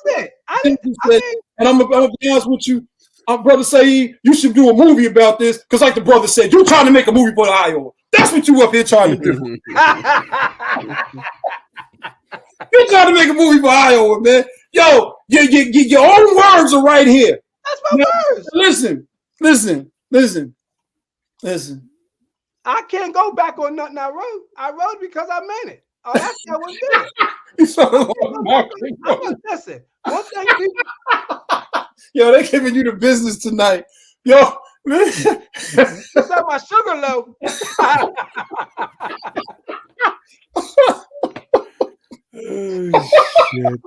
Oh, shit.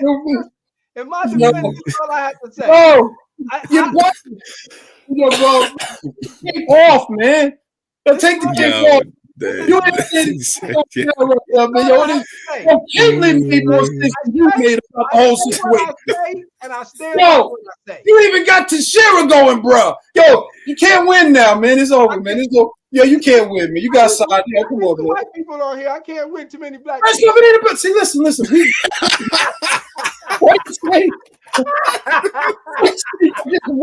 What'd you say? He did not. He said, I can't win. It's too many black people on.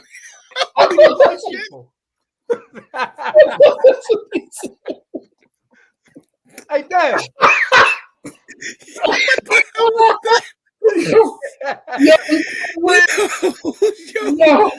Yo. First off, Caitlyn said, like, yo, it's over, man. Yo, Travis, you in the studio. What celebrity you got in the studio with you right now? You see this? Yo, man. Bro. My man said, I can't win. It's too many black people. Yo. Hey, Dad, but listen. Holy shit. Hey, Dad, listen. Yo, that comment was crazy. That shit was crazy. Right here. He said, yo, I'm white. I did defend the part you said about the coach. Should have ended it. So the coach should have ended it. Well, guess what? I don't agree with that because I don't think she did anything that happened that in real time should have led to all of this. Not for me. Hey, Dad. Yo. And I don't think she followed her to that type of level and taunted her to that type of level. You know what I'm saying? Anyway. You know what? Listen, man. I'll go back tonight and watch the ending of the game. The game that I saw the other game. But listen, the game that I watched the other game. But you know what I think it is? I think my whole energy was like, yeah, like you gave it back to you. Love is love. That's what happens on a basketball court. That's what happens on a basketball court. That's what happens on a football field. That's what happens with competitors. See, another thing I'm saying is because I gotta go to work. The man tried to fight me. I'm leaving it at that. But look, good night. You better sign off better than that. I did not. Listen, hey, y'all. I really appreciate y'all, man. I'm glad you have much love, bro. Time, man. Yo, man, listen, man. You know you're always welcome, man. It's love, man. You know, love is love, man. But I'm going to stand by what I said. To me, all right, we let the media set us up and turned it into a race thing. All I'm looking at it, the whole thing from a sportsmanship. Have you? But the media, well, you're not leaving it. That doesn't make sense. That doesn't even make sense. The comments that were already happening was not just with the media; it was the society. The media that are blogging and saying all kinds of things. Assalamu alaikum, brother. Lord Mark, man, you be safe, man. Listen, man, I love y'all. I'm about to get y'all on my show. I'm about to get y'all on my show. Get the black mind right. Yo, man, anytime you're ready, the only thing is if Charles come over there, he might wreck your whole shop over there. You didn't take Charles off tonight. You take Charles off, he might wreck your whole show. I'm getting ready to take him off. The next time I hear him talking about those sorry ass Yankees beat off Phillies, I'm coming to New York. Oh man, well, listen, man, we mopped Philly up today. I went to the game today. I was telling Dev, I went to the game. Yo, I am not going to a 1 o'clock baseball game ever again. Yo, you know how long it took me to get around from Yankee Stadium, kid? Yo, it let out. It's Passover. It was the New York City's kids' last day of school. It was rush hour traffic. Wow. Yo, it took me about an hour to get from like 161st Street to like 167th Street. Yeah, I was like, yo, it took me almost 2.5 hours to get home from Yankee Stadium today, kid. Wow. That's how much traffic. And you know what's crazy is the game wasn't even packed like that because, you know, it was an afternoon game. And, you know, baseball is really not that packed this time of the season anyway. It's early. But, yeah. Oh, my gosh. But listen, Yo, man. brother, I love Yo, that, man. Yo, Steve. Steve. Now he said you blaming us to do. But damn, hey Steven, I'm glad I didn't go on my, yo, brother Steven, I'm glad I didn't go on my duels, man. Yo, bro, listen, man. Listen. Yo, Steve said this. Steve said the persecution never ends. Love you, bro. Love you, man. Be safe, and man. Thanks for coming on and hanging out. And again, you still wild as hell, but you still my big bro, man. Love is love, man. I want to say this before I leave. Yo, don't say I tried to fight you. No, I'm not gonna say that. I want to say this before I leave. Me and Devron, we go way back, and Devron done some stuff for me musically that I'll never ever forget. And like I said, but I just want to let him know, which it won't be up there, Charles, but made it. I'm saying this for the first time. Made it 24 for the 22nd. My film I just completed. It's called On My Own. It's an interracial film. We'll be on ABC 45. My man. Okay. So, let us know, man. We'll throw it up there. I'll definitely watch. Yo, when it's come and throw the link up and everything, man, and we'll definitely check it.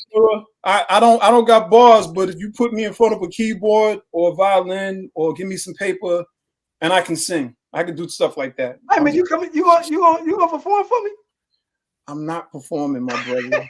We already had this discussion, man. I don't got no record deals pending. I'm just an old guy now. Moving forward, man. I'm not the fly young dude on the keyboards and stuff no more. I'm just trying to, nobody want to hear my music, man. I do. Even though like I scored quite a few of his films. One of the ones that I scored was on Marvin Gaye. He did like Marvin Gaye behind the scenes. Well, actually, yeah, that was so dope. Now we get ready to turn it into a play, and so Devron gonna be helping with me on work. Yeah. I'll definitely help with the play, but we had our talks, man. We had our talk. Yo, brother, sorry, you ain't going. You know what? Oh yeah. Oh, okay. What you trying to make plays out of it? That's cool. Deep voice. My range is a little bit different. It was nice meeting you. Like I said, I leave you too, bro. All right, Aaron, what's up, bro? Yo, right, what's up, bro? Peace. So yeah, bro, brother side, boy. My God, man, that dude is something else. Man. That dude is something else, man. That dude is something else. Yeah. So to share it real quick though, I do a lot of things. I was a music engineer for many years. Spent a lot of time in a lot of studios with a lot of people doing a lot of things, and just changed up some things over the last few years. Well, if you want to hear a few songs, it's nothing. Send me an email. I'll send you some of the music, the records, and stuff like that. That's for anybody up here. If you want to hear some of the stuff that I had, it's not a problem. Shoot me, in my not shoot me, but shoot email in my box. And then I don't want to get hurt. You know what I mean? Yeah. We got people thinking I'm fighting on basketball courts. Yo, bro, do you understand? Like, I would see him in public, like out. And yo, what up, brother? He like, yo, Dad, it's good to hear from you. Yo, this dude tried to fight me on the basketball court. Yo, strangers is looking at me like, oh, he criminal. I'm like, I don't fight. Like, what are you talking about? But he's sticking. Yeah. I could play some of that the other day. The last time I was with you all, you were asleep. Yeah, I had to sleep. Yeah, some of the time I'll be in the Matrix, man, and it'd be hard to. Yeah, it'd be hard to. Yeah. Sometimes it make you joint on point. Sometimes it make you, Oh man. Yeah. Yeah. Steve, the intro music and the exit music, that's something I produced about 15 years ago. You know what I mean? So that's a pretty dope joint. We got another joint that we might be revealing soon. You know what I mean? I'm just trying to find it. Yeah, I want to shout my brother Aaron out. I see he's up in here, And listen, when you all join, Rob, what's good, big bro? When you all join and we have these conversations, and Travis Cherry, that's my guy. Travis Cherry, we were St. Aug together, and it's funny because Travis Cherry was a model who was a singer. He was in a singing group, but he was a model. And I used to go to New York, make my music, come back, and we'd be in the dorms just writing songs. But Travis went on to work with everybody that you can think of. I mean, if you pull him up, you'll see, he's had a lot of hit records. So when he said Raheem was in there the other day, he's done a lot of music with a lot of people. You know what I mean? So that's my little bro, but he's the big bro as far as the industry. You know what I mean? But yeah, Nubians, yeah, man, yeah, Nubians. I'm not gonna talk about all the people he produced for. I ain't gonna talk about Rick Ross. I ain't gonna talk about Jennifer Lopez and Puffy and all. It don't matter. But we started together. You know what I'm saying? He just went on and took that thing level. And he leveled out. You know what I mean? Much love. Yeah. I did. I scored maybe 3 of his movies. I scored like 3 of his movies. I scored quite a few movies. Had quite a few songs that got placed, commercials and stuff like that. But it's the craziest thing because when I was doing all that music, nobody knew I was doing music. So, we'd be out or be at events or whatever, and they're like, "You're the one who did that?" Like, yeah, him, because I never talked about it, And we did start together, Trav, and we started together. And Trav, he was a prolific writer back then. I learned how to write prolifically. I was more of a producer who could just write hooks. And then I started learning how to really, write heavy with R&B. So this is, a little bit of the background. So when y'all hear that music come on, yeah, I'm proud of that one because that joint is fire. Yeah, absolutely. Actually, Case's last album, Trav produced that. And I went down there and shot Case's album cover because I'm also a photographer. So Trav called me in on that, But yeah, that music world, it's a very unique world. Can't make it up. You see a lot happens, but you just got to stay grounded. You know what I mean? Another producer that, me and Trav, are connected to and sort of brought him up in our own way. He doing platinum numbers. You know what I mean? So, I shot the Therapy album cover. I gotta look it up online. Yep. But yeah, so yo, bro, I'm shocked we got past an hour and a half, but with Brother Saeed, it's all good, man. Entertaining, if nothing else, man. It's entertaining, Yeah, bro, entertaining. And yo, if we would have had to share up here, it's over. The new single Raheem just laid his vocal for Case first single. Case. Yo, I ain't gonna lie, bro. Like one of these times when Case is in there, man, I plan on coming down there, man, because he had a lot of joints, man. When we were coming up, that was just out of here. Peace. Raheem, of course, as a grown man, like his music was just out of here. You know what I mean? Mm-hmm. So when it comes to that R&B, like you can go to one of Travis's sessions or even Mike Blaze, like, and just see the way they work on Gab Beats. These are the ones like EP Keys. These are the producers that I'm surrounded with. That when it comes to that R&B, like. You get up in there, man, shoot, you might be like, what in the hell am I hearing? And I produce R&B, but just being in those sessions is real powerful. You know what I mean? So yeah, if y'all pull up Travis or whatever, you could definitely see his work. And sometimes if you ever see me in the studio and like some of the pictures on my Facebook page, I'm actually with Trav because, our groups, like we all still rock together. Everybody's still doing the same thing, but I sort of cut the keyboard off and shut my studio down. And I had to walk away and get myself together. We just had a lot going on in 2014, and I got burnt out. I got burnt out from the people, not the music. Just got burnt out from the people, man. Everybody became gangsters. And then everybody's buying like MacBooks and they telling you how to engineer and mix. And I'm like, y'all do understand that I have like platinum and Grammy nominated producers and platinum producers that I taught engineering to. Y'all buy a MacBook, y'all don't, that doesn't make you an engineer. No more than making a beat makes you a producer. You know? Yeah, you know what I mean? Yeah, you know, so love is love. But again, you know, I don't mind sharing some of the music I got. You know, my sons are really kicking my butt for not releasing a project last year, because when I had my milestone birthday, I was like, yo, I'm going to put a little project out quietly. And I still haven't done it. So, but I ain't gonna say I'm nice at it, but I'm pretty talented. I could hold my own. I'm gonna say it like that. You know, I can hold my own. Yeah. Well, Charles, I know you don't know nothing about the Sonic world, man. You know. Nah, that ain't now, that producing. Yeah. You know. That's the lyric. I was always more like, even coming up listening to rap, I was always more like lyric than beat. You know what I'm saying? I always liked the wordplay. You know what I'm saying?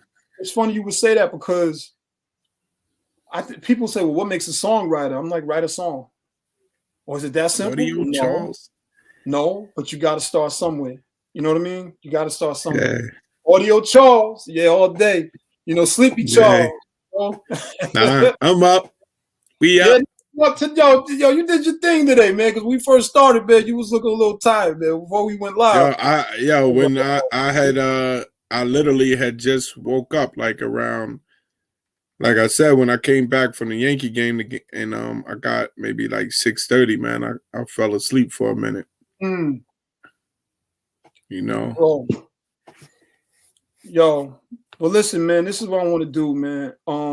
Like when people talk about beats and stuff like that, like for the last 2 or 3 minutes that we on here, I'm gonna play just some stuff while we rapping. We're back. But now this is sample stuff, Charles. So this is like a sample beat. So I took George Michael, looped it, and then added a bunch of music around it, and then put some drums on. Right? This is George Michael drums.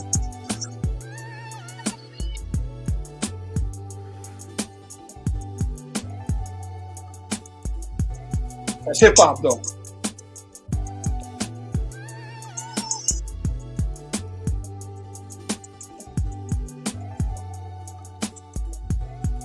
Now that's George Michael singing sped up. But all the other music you hear around it, and the little guitar plucks and everything is added to it and made it just a dope beat. Okay, let me get off this beat real quick. You like that beat, Charles? Oh, shoot. What'd you say, Charles? Charles, you're muted, Charles. Yo, Charles, really? Nah, you know what? When you started playing the beat, I muted it so that nothing interfered with the background.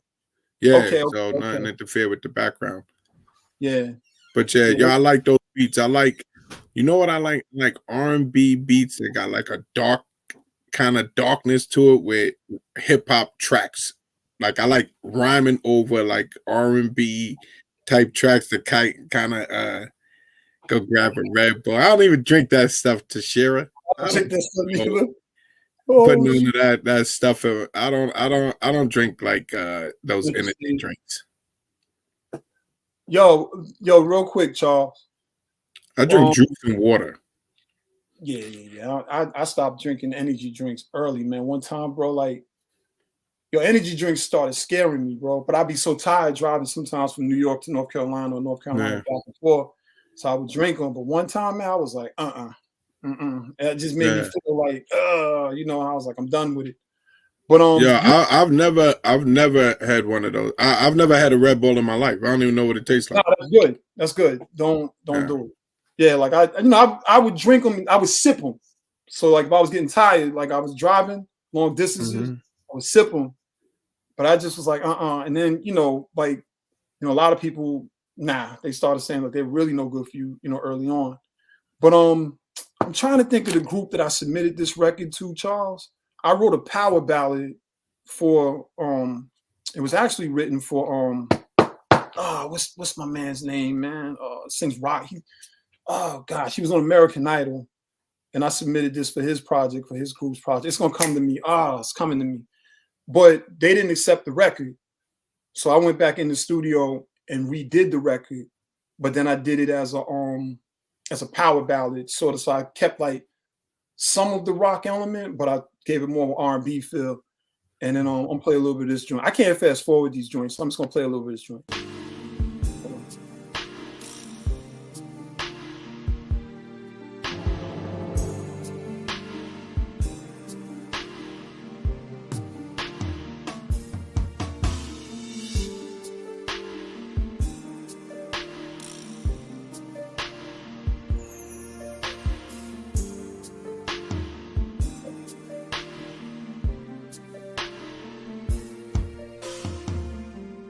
I don't wanna lose myself just to prove myself.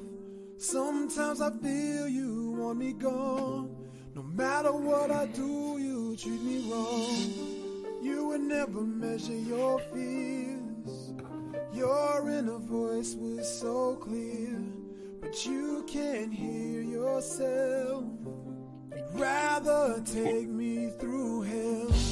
Selfishly you run away and rather take me through pain, but I'll chase after you, 'cause this is what love will do. Make you laugh, make you smile, make you sad, and question why, make you have these silly dreams that become reality.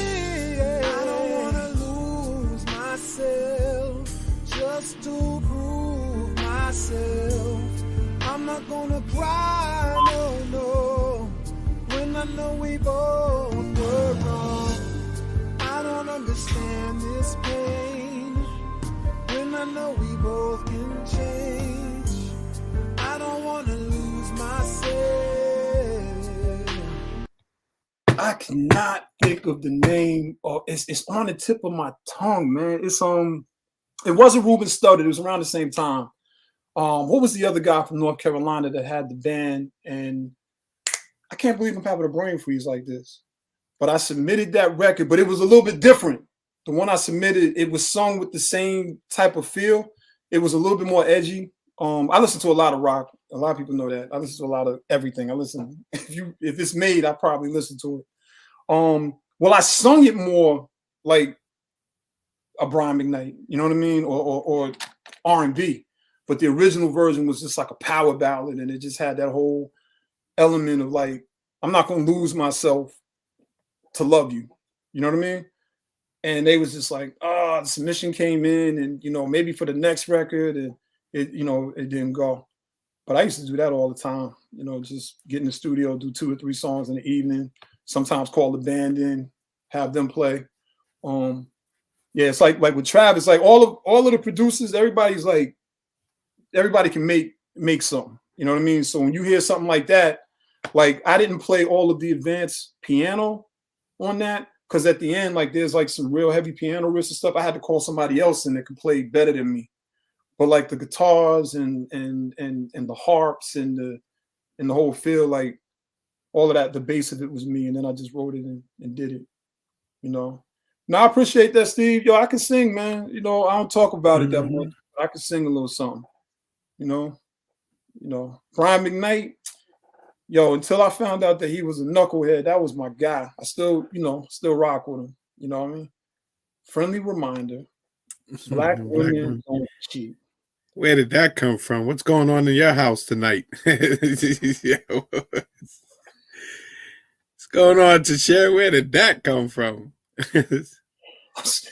I'm scared. Share what you what's going on, man? You stand trial for something? Have you been accused of anything? Like yo, no, not here. We go.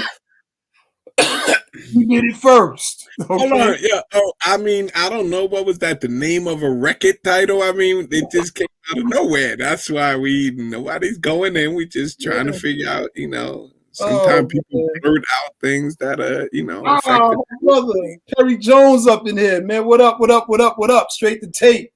our cousin show. What's good? What's good? What's up? And now y'all playing. Now playing in left field. Disappoint you. Oh, Listen, black women don't cheat. Okay. All right. Okay. Neither do black men. So, you know, we're on the same page then. Oh, boy. I ain't even going to start that conversation, man. I was a little dude and got my heart broke. You know, my first girlfriend, man, I'm trying to save up my pennies to take her, like my first real girlfriend, I'm trying to take her to the prom. I'm saving up all my money. She was cheating with a boyfriend at her high school. I mean, a baseball player at her high school. You know? Come on, man. Come on, man. And cheating on to share a go. Going to church with. I was just so corny back then, but corny in this light. She was doing things that I just wasn't willing to do as a young man. I was trying to be respectful of my time and space, and I was trying to grow up properly. I wanted to respect her accordingly. Look at your man, Mel. Mel, that was the ultimate clap back. There you go. Ultimate clap back. Mel was holding that one, kid. That joint was loaded. That was a good clap back right there. Wrote the manuals over there, you know. Oh wow. Why can't you stand Bill Bellamy, bro? What Bill Bellamy do, man? I don't know. Maybe I missed it. Probably comment almost sounds like why I can't. You're gonna have to elaborate. Do you know Perry? But you know Perry got something to follow up with that. Something's coming. You know. Yeah, Mel is wilding with that, but it's true. That's the name of the song, right? Girls is Players Too. I like that song. I like, I want to like it more. I like it, but it's like the cheat code was on. But at least she's rhyming some. You know what I mean? Yeah, she's rhyming some. Like old girl from not old girl, the young lady from LSU that rhymes. Yeah, yo. Oh, you call Brian a knucklehead, yo? Only because of something. Yeah, man, Brian. I don't know, man. That was my guy, man.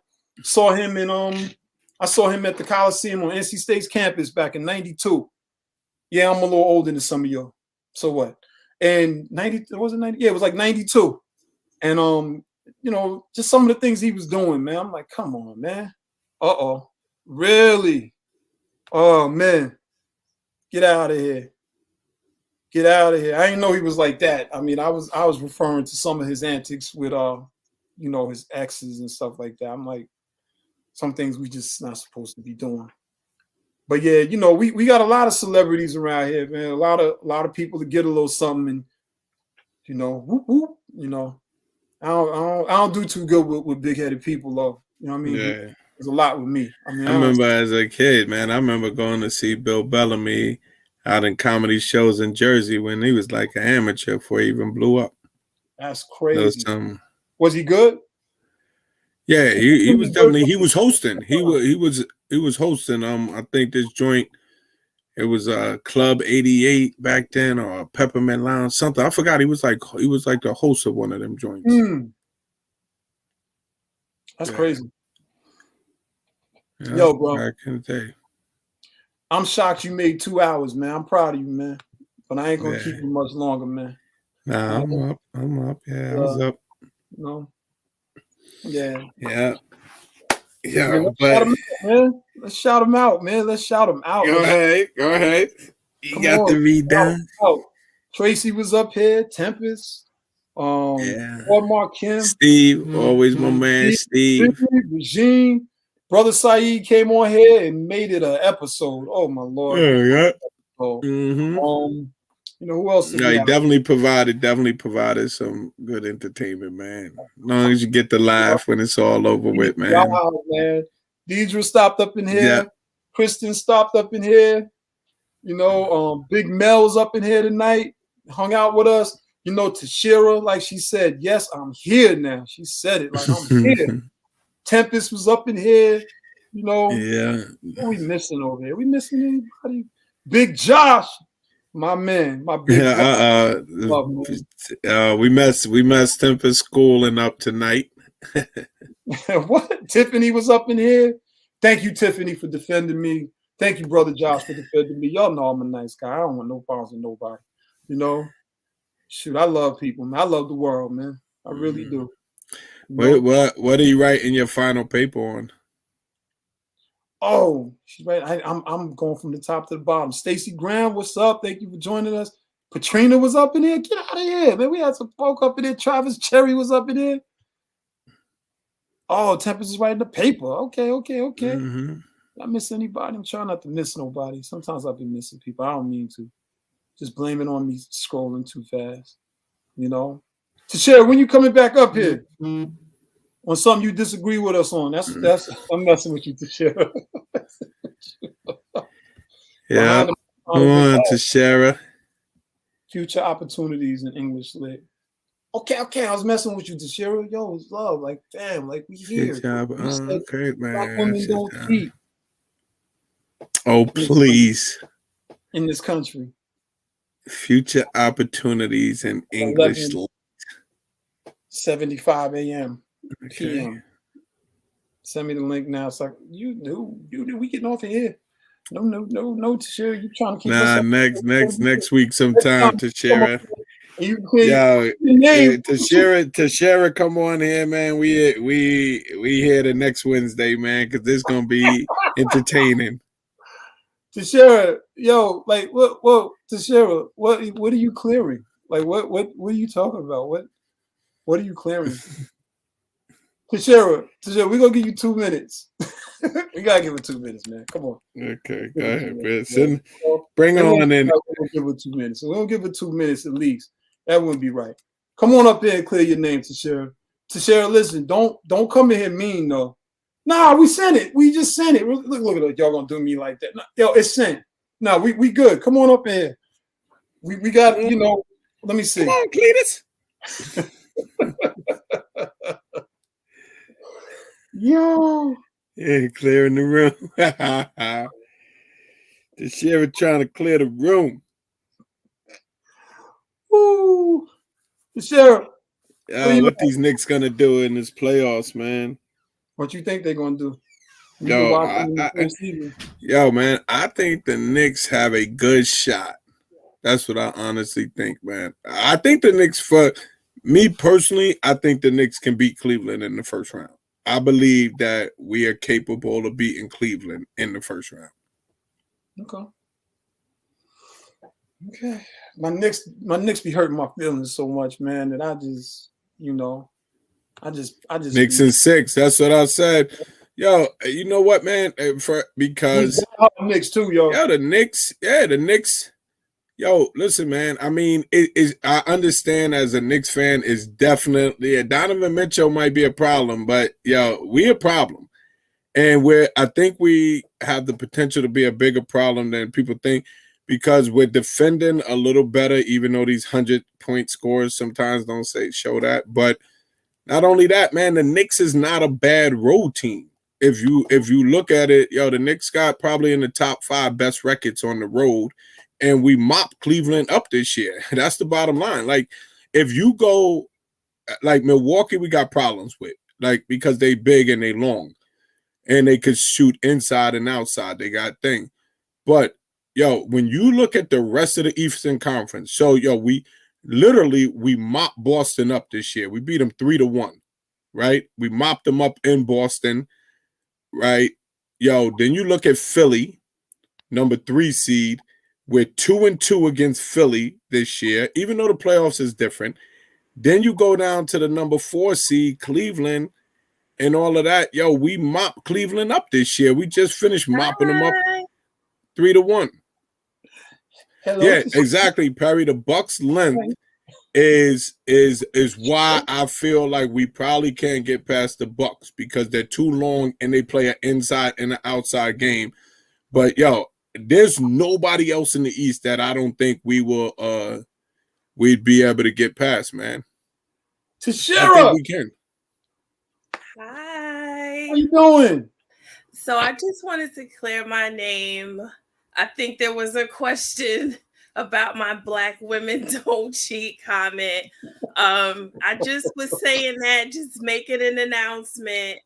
There's nothing crazy going on, so just so you I said that, yeah.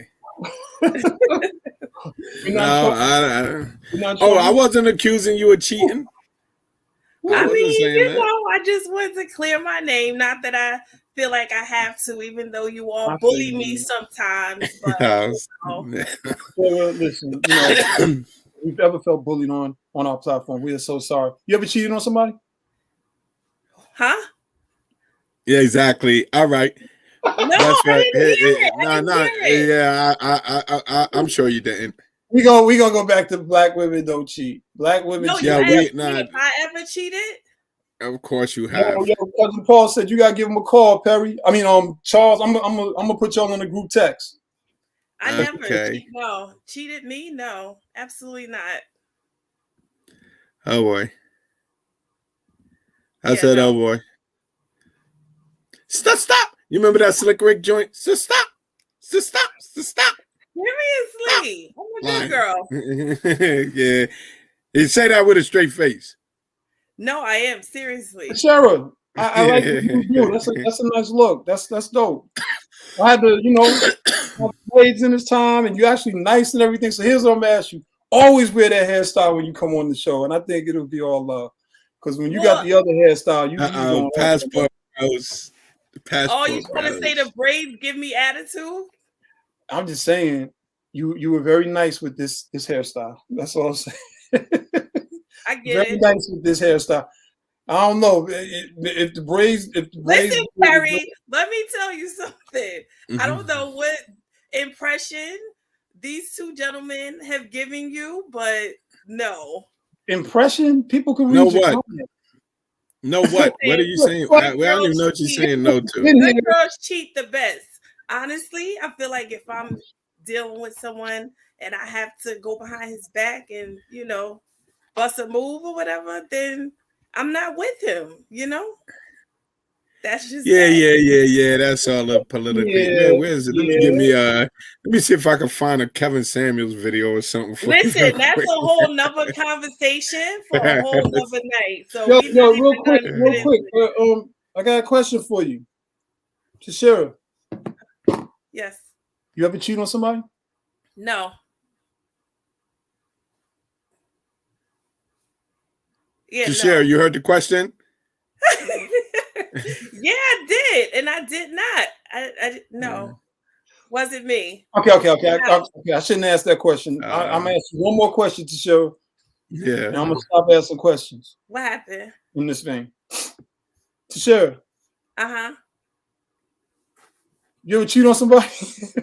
No. No. Tashira, Listen, cheating? I have a lot of exes that still call me. That don't mean you cool with me. We're not beefing. None of that. You didn't cheat on them. You might have had a good hold on them, and they just wanted to come back. You know. I know why you did it. You know, because I wasn't around when I was working all them jobs trying to take you on vacation. So I get it. Take me back. Okay. Whatever. This how you gonna do me? This how you gonna do me? After all I did? Is this So how you gonna do me? You see the response? She said, "No." Political? No. Lightning is going. It's actually a factual response. I was asked the question and I clearly understood the content of the question and I answered it appropriately and honestly. Yo, for real. All right, okay. Well, we can't dispute that then. Yeah, like, you know, I but you know, that's the exact same thing or something similar. That's, you know, when people always say, you know, I'm telling the truth, I always say, you know, that's exactly what the person lying would say to me also. You know what I'm saying? Listen, if I was lying, what reason would I have to lie to you all? There's absolutely no reason. No, I mean, it may be something that you don't want to admit publicly. Maybe it's something you don't remember. Maybe you didn't, just don't remember. No. I don't think I don't think it's even about us, like lying to us. You know, it's not about us. It's about like maybe no, or maybe it's just something you don't want to acknowledge publicly. Yeah. Has anyone ever cheated on you? Yes. Oh shoot. Yes. Did you stay with him? No. Yeah, you heard the question? Huh? Y'all are bullies.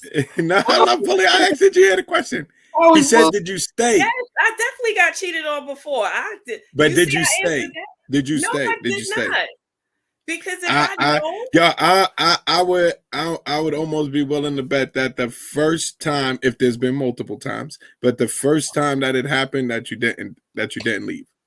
if I didn't know about it, there's no reason for me to leave. No, But I'm if saying, I know- obviously, I'm not holding you accountable to things you don't know. I'm Right. saying that if you were in a serious relationship Mhm. and it happened to you and you found out about it, I would say that I would bet my money that in most situations like that, the woman will not leave the first time, at least not the first time. No, I'm gone. I'm gone. You're done up, bro. I'm out of here. Sorry. But for how long? You know, is it? Come on, that's it. That's all. No, because you know, it could be like, yeah, I'm out of here, and then you know, a month later, and after you know the conversations, or 2 months later, you know, you're back where you started at again. No, because I mean, I'm a friendly person. You know what I mean? In social settings, I know how to, you know, make new friends and meet new people, and then you know, you just move on. I'm not in a space where I choose to entertain buffoonery. I know what I bring to the table. You know what I mean? I may not be everyone's cup of tea, but for the person who does enjoy my tea, he'll love it. So yeah, you wanna spill the tea and you know what I mean, lose out on a good thing, then hey. And it's fine if you want to cheat because old girl offered X, Y, and Z. That's fine. That's okay. You don't have to. You don't have to be faithful and stay to me. Go ahead to the other side of the grass. See how green it is. Mm-hmm. Okay. Might be concrete. I mean, hey. Yeah. No, bro. Might not even be no grass over there. It might be concrete. I believe you. But they say roses grow from concrete. I mean, yeah, that's fine. But ultimately, at the end of the day, if the loyalty is broken and I can't trust you as a man, one of the most attractive traits that I look for is loyalty, stability, and consistency. And cheating goes against those traits. So no, that's love. I understand. Yeah. That's dope. Respectful. Yeah, I can respect that all day. And I actually believe you. I believe that that you haven't cheated, and you know that's what's up. I got one more question for you, and I'm gonna stop bugging. What's that? AstroTurf.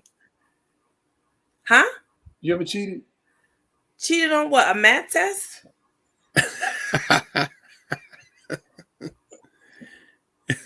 No, I'm serious. I'm trying to think. I'm gonna think. You serious? You wait a minute. Now, if you have to think now, if you have to go back after the 4th time asking this question, no, because I'm telling you, and like, have to revisit. Listen, that, I never cheated on my baby daddy. I never cheated on any other man. If I was serious with you, I'll hold you down. I'm not gonna cheat. Oh, okay. So here we go. Now we're gonna put it in what level of seriousness it was. Yeah. Okay. So you cheated.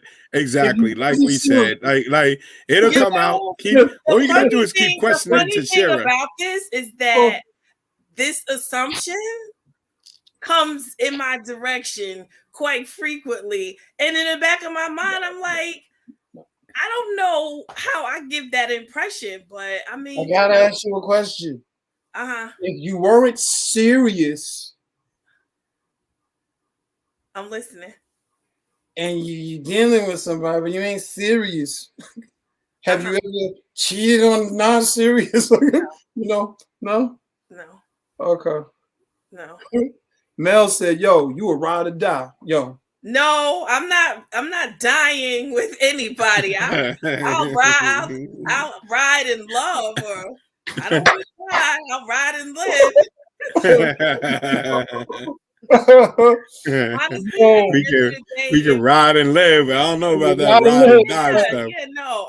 If I'm in a relationship with somebody, it's me and him, and that's it. The last question, because it's 11 o'clock and we getting up out of here. This has been our longest show in ages. Last question. I'm serious when I ask this last one. Okay. Yes, levels, Perry. Okay. Yeah, well, that's what I'm about to ask about, and I'm gonna leave you alone to share because I'm trying to believe you on everything. I don't know how much I believe you. I got to sleep on this. I got to sleep on this. Okay. Y'all but keep your seatbelt on. So last question, and I'm not gonna ask the same question as before because I know it's What's happening? Have you ever dated more than one person at the same time, trying to figure out what you wanted in a relationship? Yes, that's how you date. Okay, because we talking about. Okay, you know what, yo, but you know what, and because that could go to another show. Yeah, because I don't know if you said that's how you date, and I definitely respect that answer. I just don't know if women look at it the same way in reverse. I mean, if a man is dating multiple women and I'm one of the multiple, at some point in time, that commitment, stability, loyalty, consistency. If he breaks all of that, you know what I mean? And how could he break? How does he break that to you if y'all are just dating? Okay, I'll give you a 30-second example. If every Friday we go for pizza and you express to me how you enjoy my company, my conversation, I smell good and all that, right? And then 2 Fridays in a row, you canceling and then you're giving me reasons that sound suspect, then chances are, you know what I mean? You're about to do something to mess up.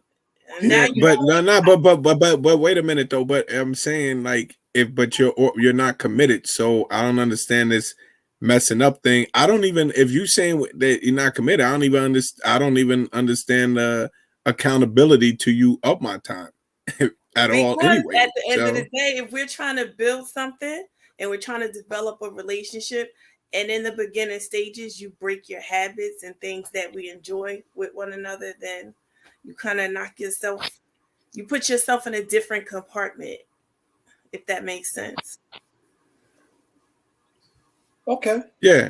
No, yeah. I can do that, but but from a female point of view, you know what I mean? So if a guy's doing that on my end, then it's just the process of elimination. If he's willing to risk it all for those other females, then more power to you. I still got another. But look at the terminology, yo. But here's what I want you to understand, right? Listen to how your terminology. When I asked you, is it the reverse for men? So our guy is dating 2 girls. Okay. Look at them criteria you done already threw out there. Look at how he can't cancel without this if he's doing suspect thing, and you got those standards already, and he ain't even committed. Y'all ain't even committed. But when you speak about when you're dating multiple dudes, I don't understand how it applies differently then. You know what I'm saying? It applies to me in terms of I'm saying like you can't if you dating more than one person, maybe you're not gonna meet up every Friday for pizza. It's all about proper planning. That's how you gotta do it. Okay. If you gotta be good at juggling better. James, you saying? If James likes to go to happy hour on Wednesdays, on Wednesdays you make sure that your happy ass is at that happy hour with James on Wednesday, and then on Friday you make sure you at the pizza spot. Absolutely. That sounds like a person juggling. That's how you got to do it. Now, if you're in a situation where the one man that you're dating is hitting all the points, ain't no question. It is exactly. Are you dating them the same? Click Perry off of this thing because he's trying to come for me. Nah. He's just saying what Are you dating them the same? No. So there's levels? Well, let's just say if I'm dating 3 different men, I could date 3 different men, right? And I'd be intimate with none of them at all. You know what I mean? Yeah. And that'll start eliminating them right there. Yeah, absolutely. Because ain't no question. For me, don't ever use that as a weapon. Once the intimacy is involved, then that means that it's singular. Right. Absolutely. Yeah. Yes. Okay. So. Wow. So we're close it out. I could respect that. And I definitely Because it doesn't mean you got to be having that. You don't have to be sexually involved with everyone you're talking to. No, yes. I understand that. Mm-hmm. Yeah. You know, we definitely are grateful that you took some time to join us to share. You already know that you are one of our more welcome guests. I don't know. Y'all jumped me just a few minutes ago. We jump you. We are. Your boy Perry. Oh, you said I jumped you earlier with y'all. Like when you go outside, walk to your car, do you like make false reports to the cops? I was getting ready to say. No, because that brings down the property value in the neighborhood. You know what I mean? So the more police reports and police phone calls that go out, that affects property value. So why are you affecting our property value up here? Oh, I mean, you can definitely click me off if you feel like no, evaluate. No.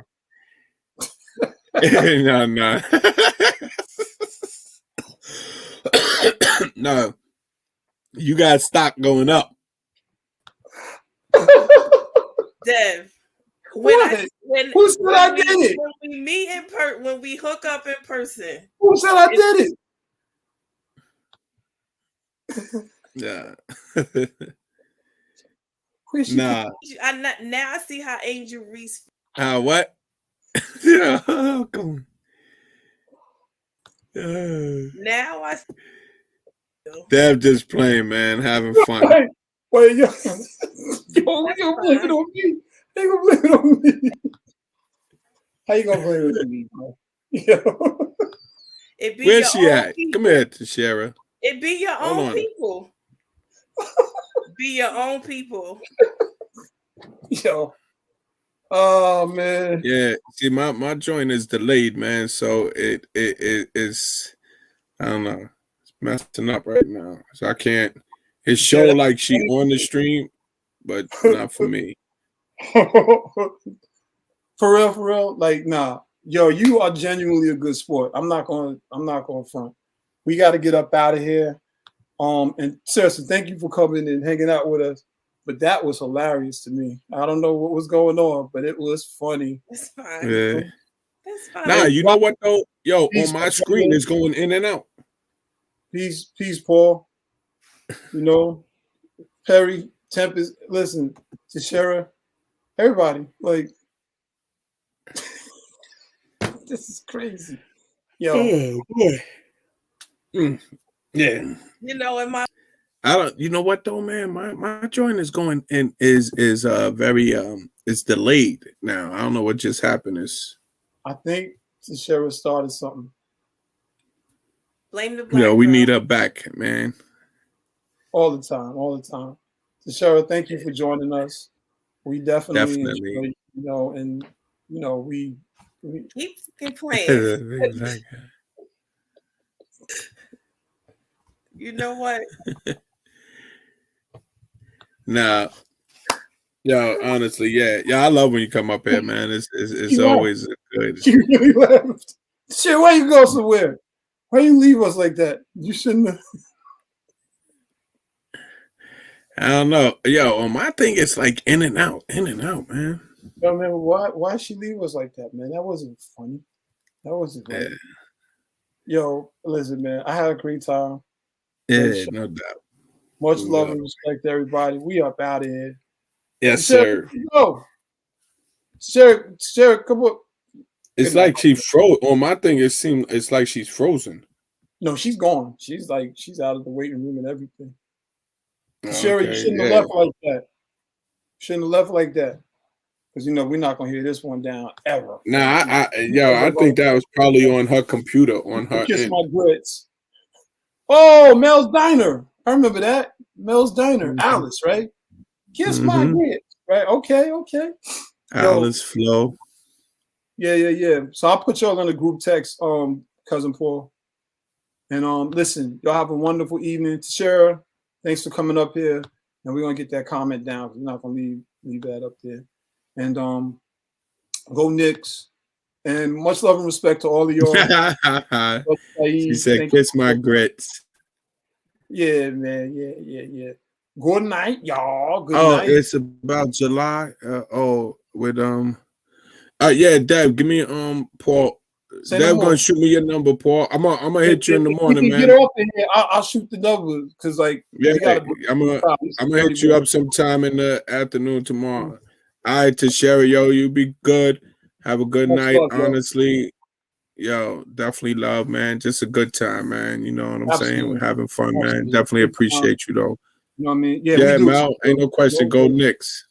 Go Knicks. Knicks. Let's make it Word. happen. Peace.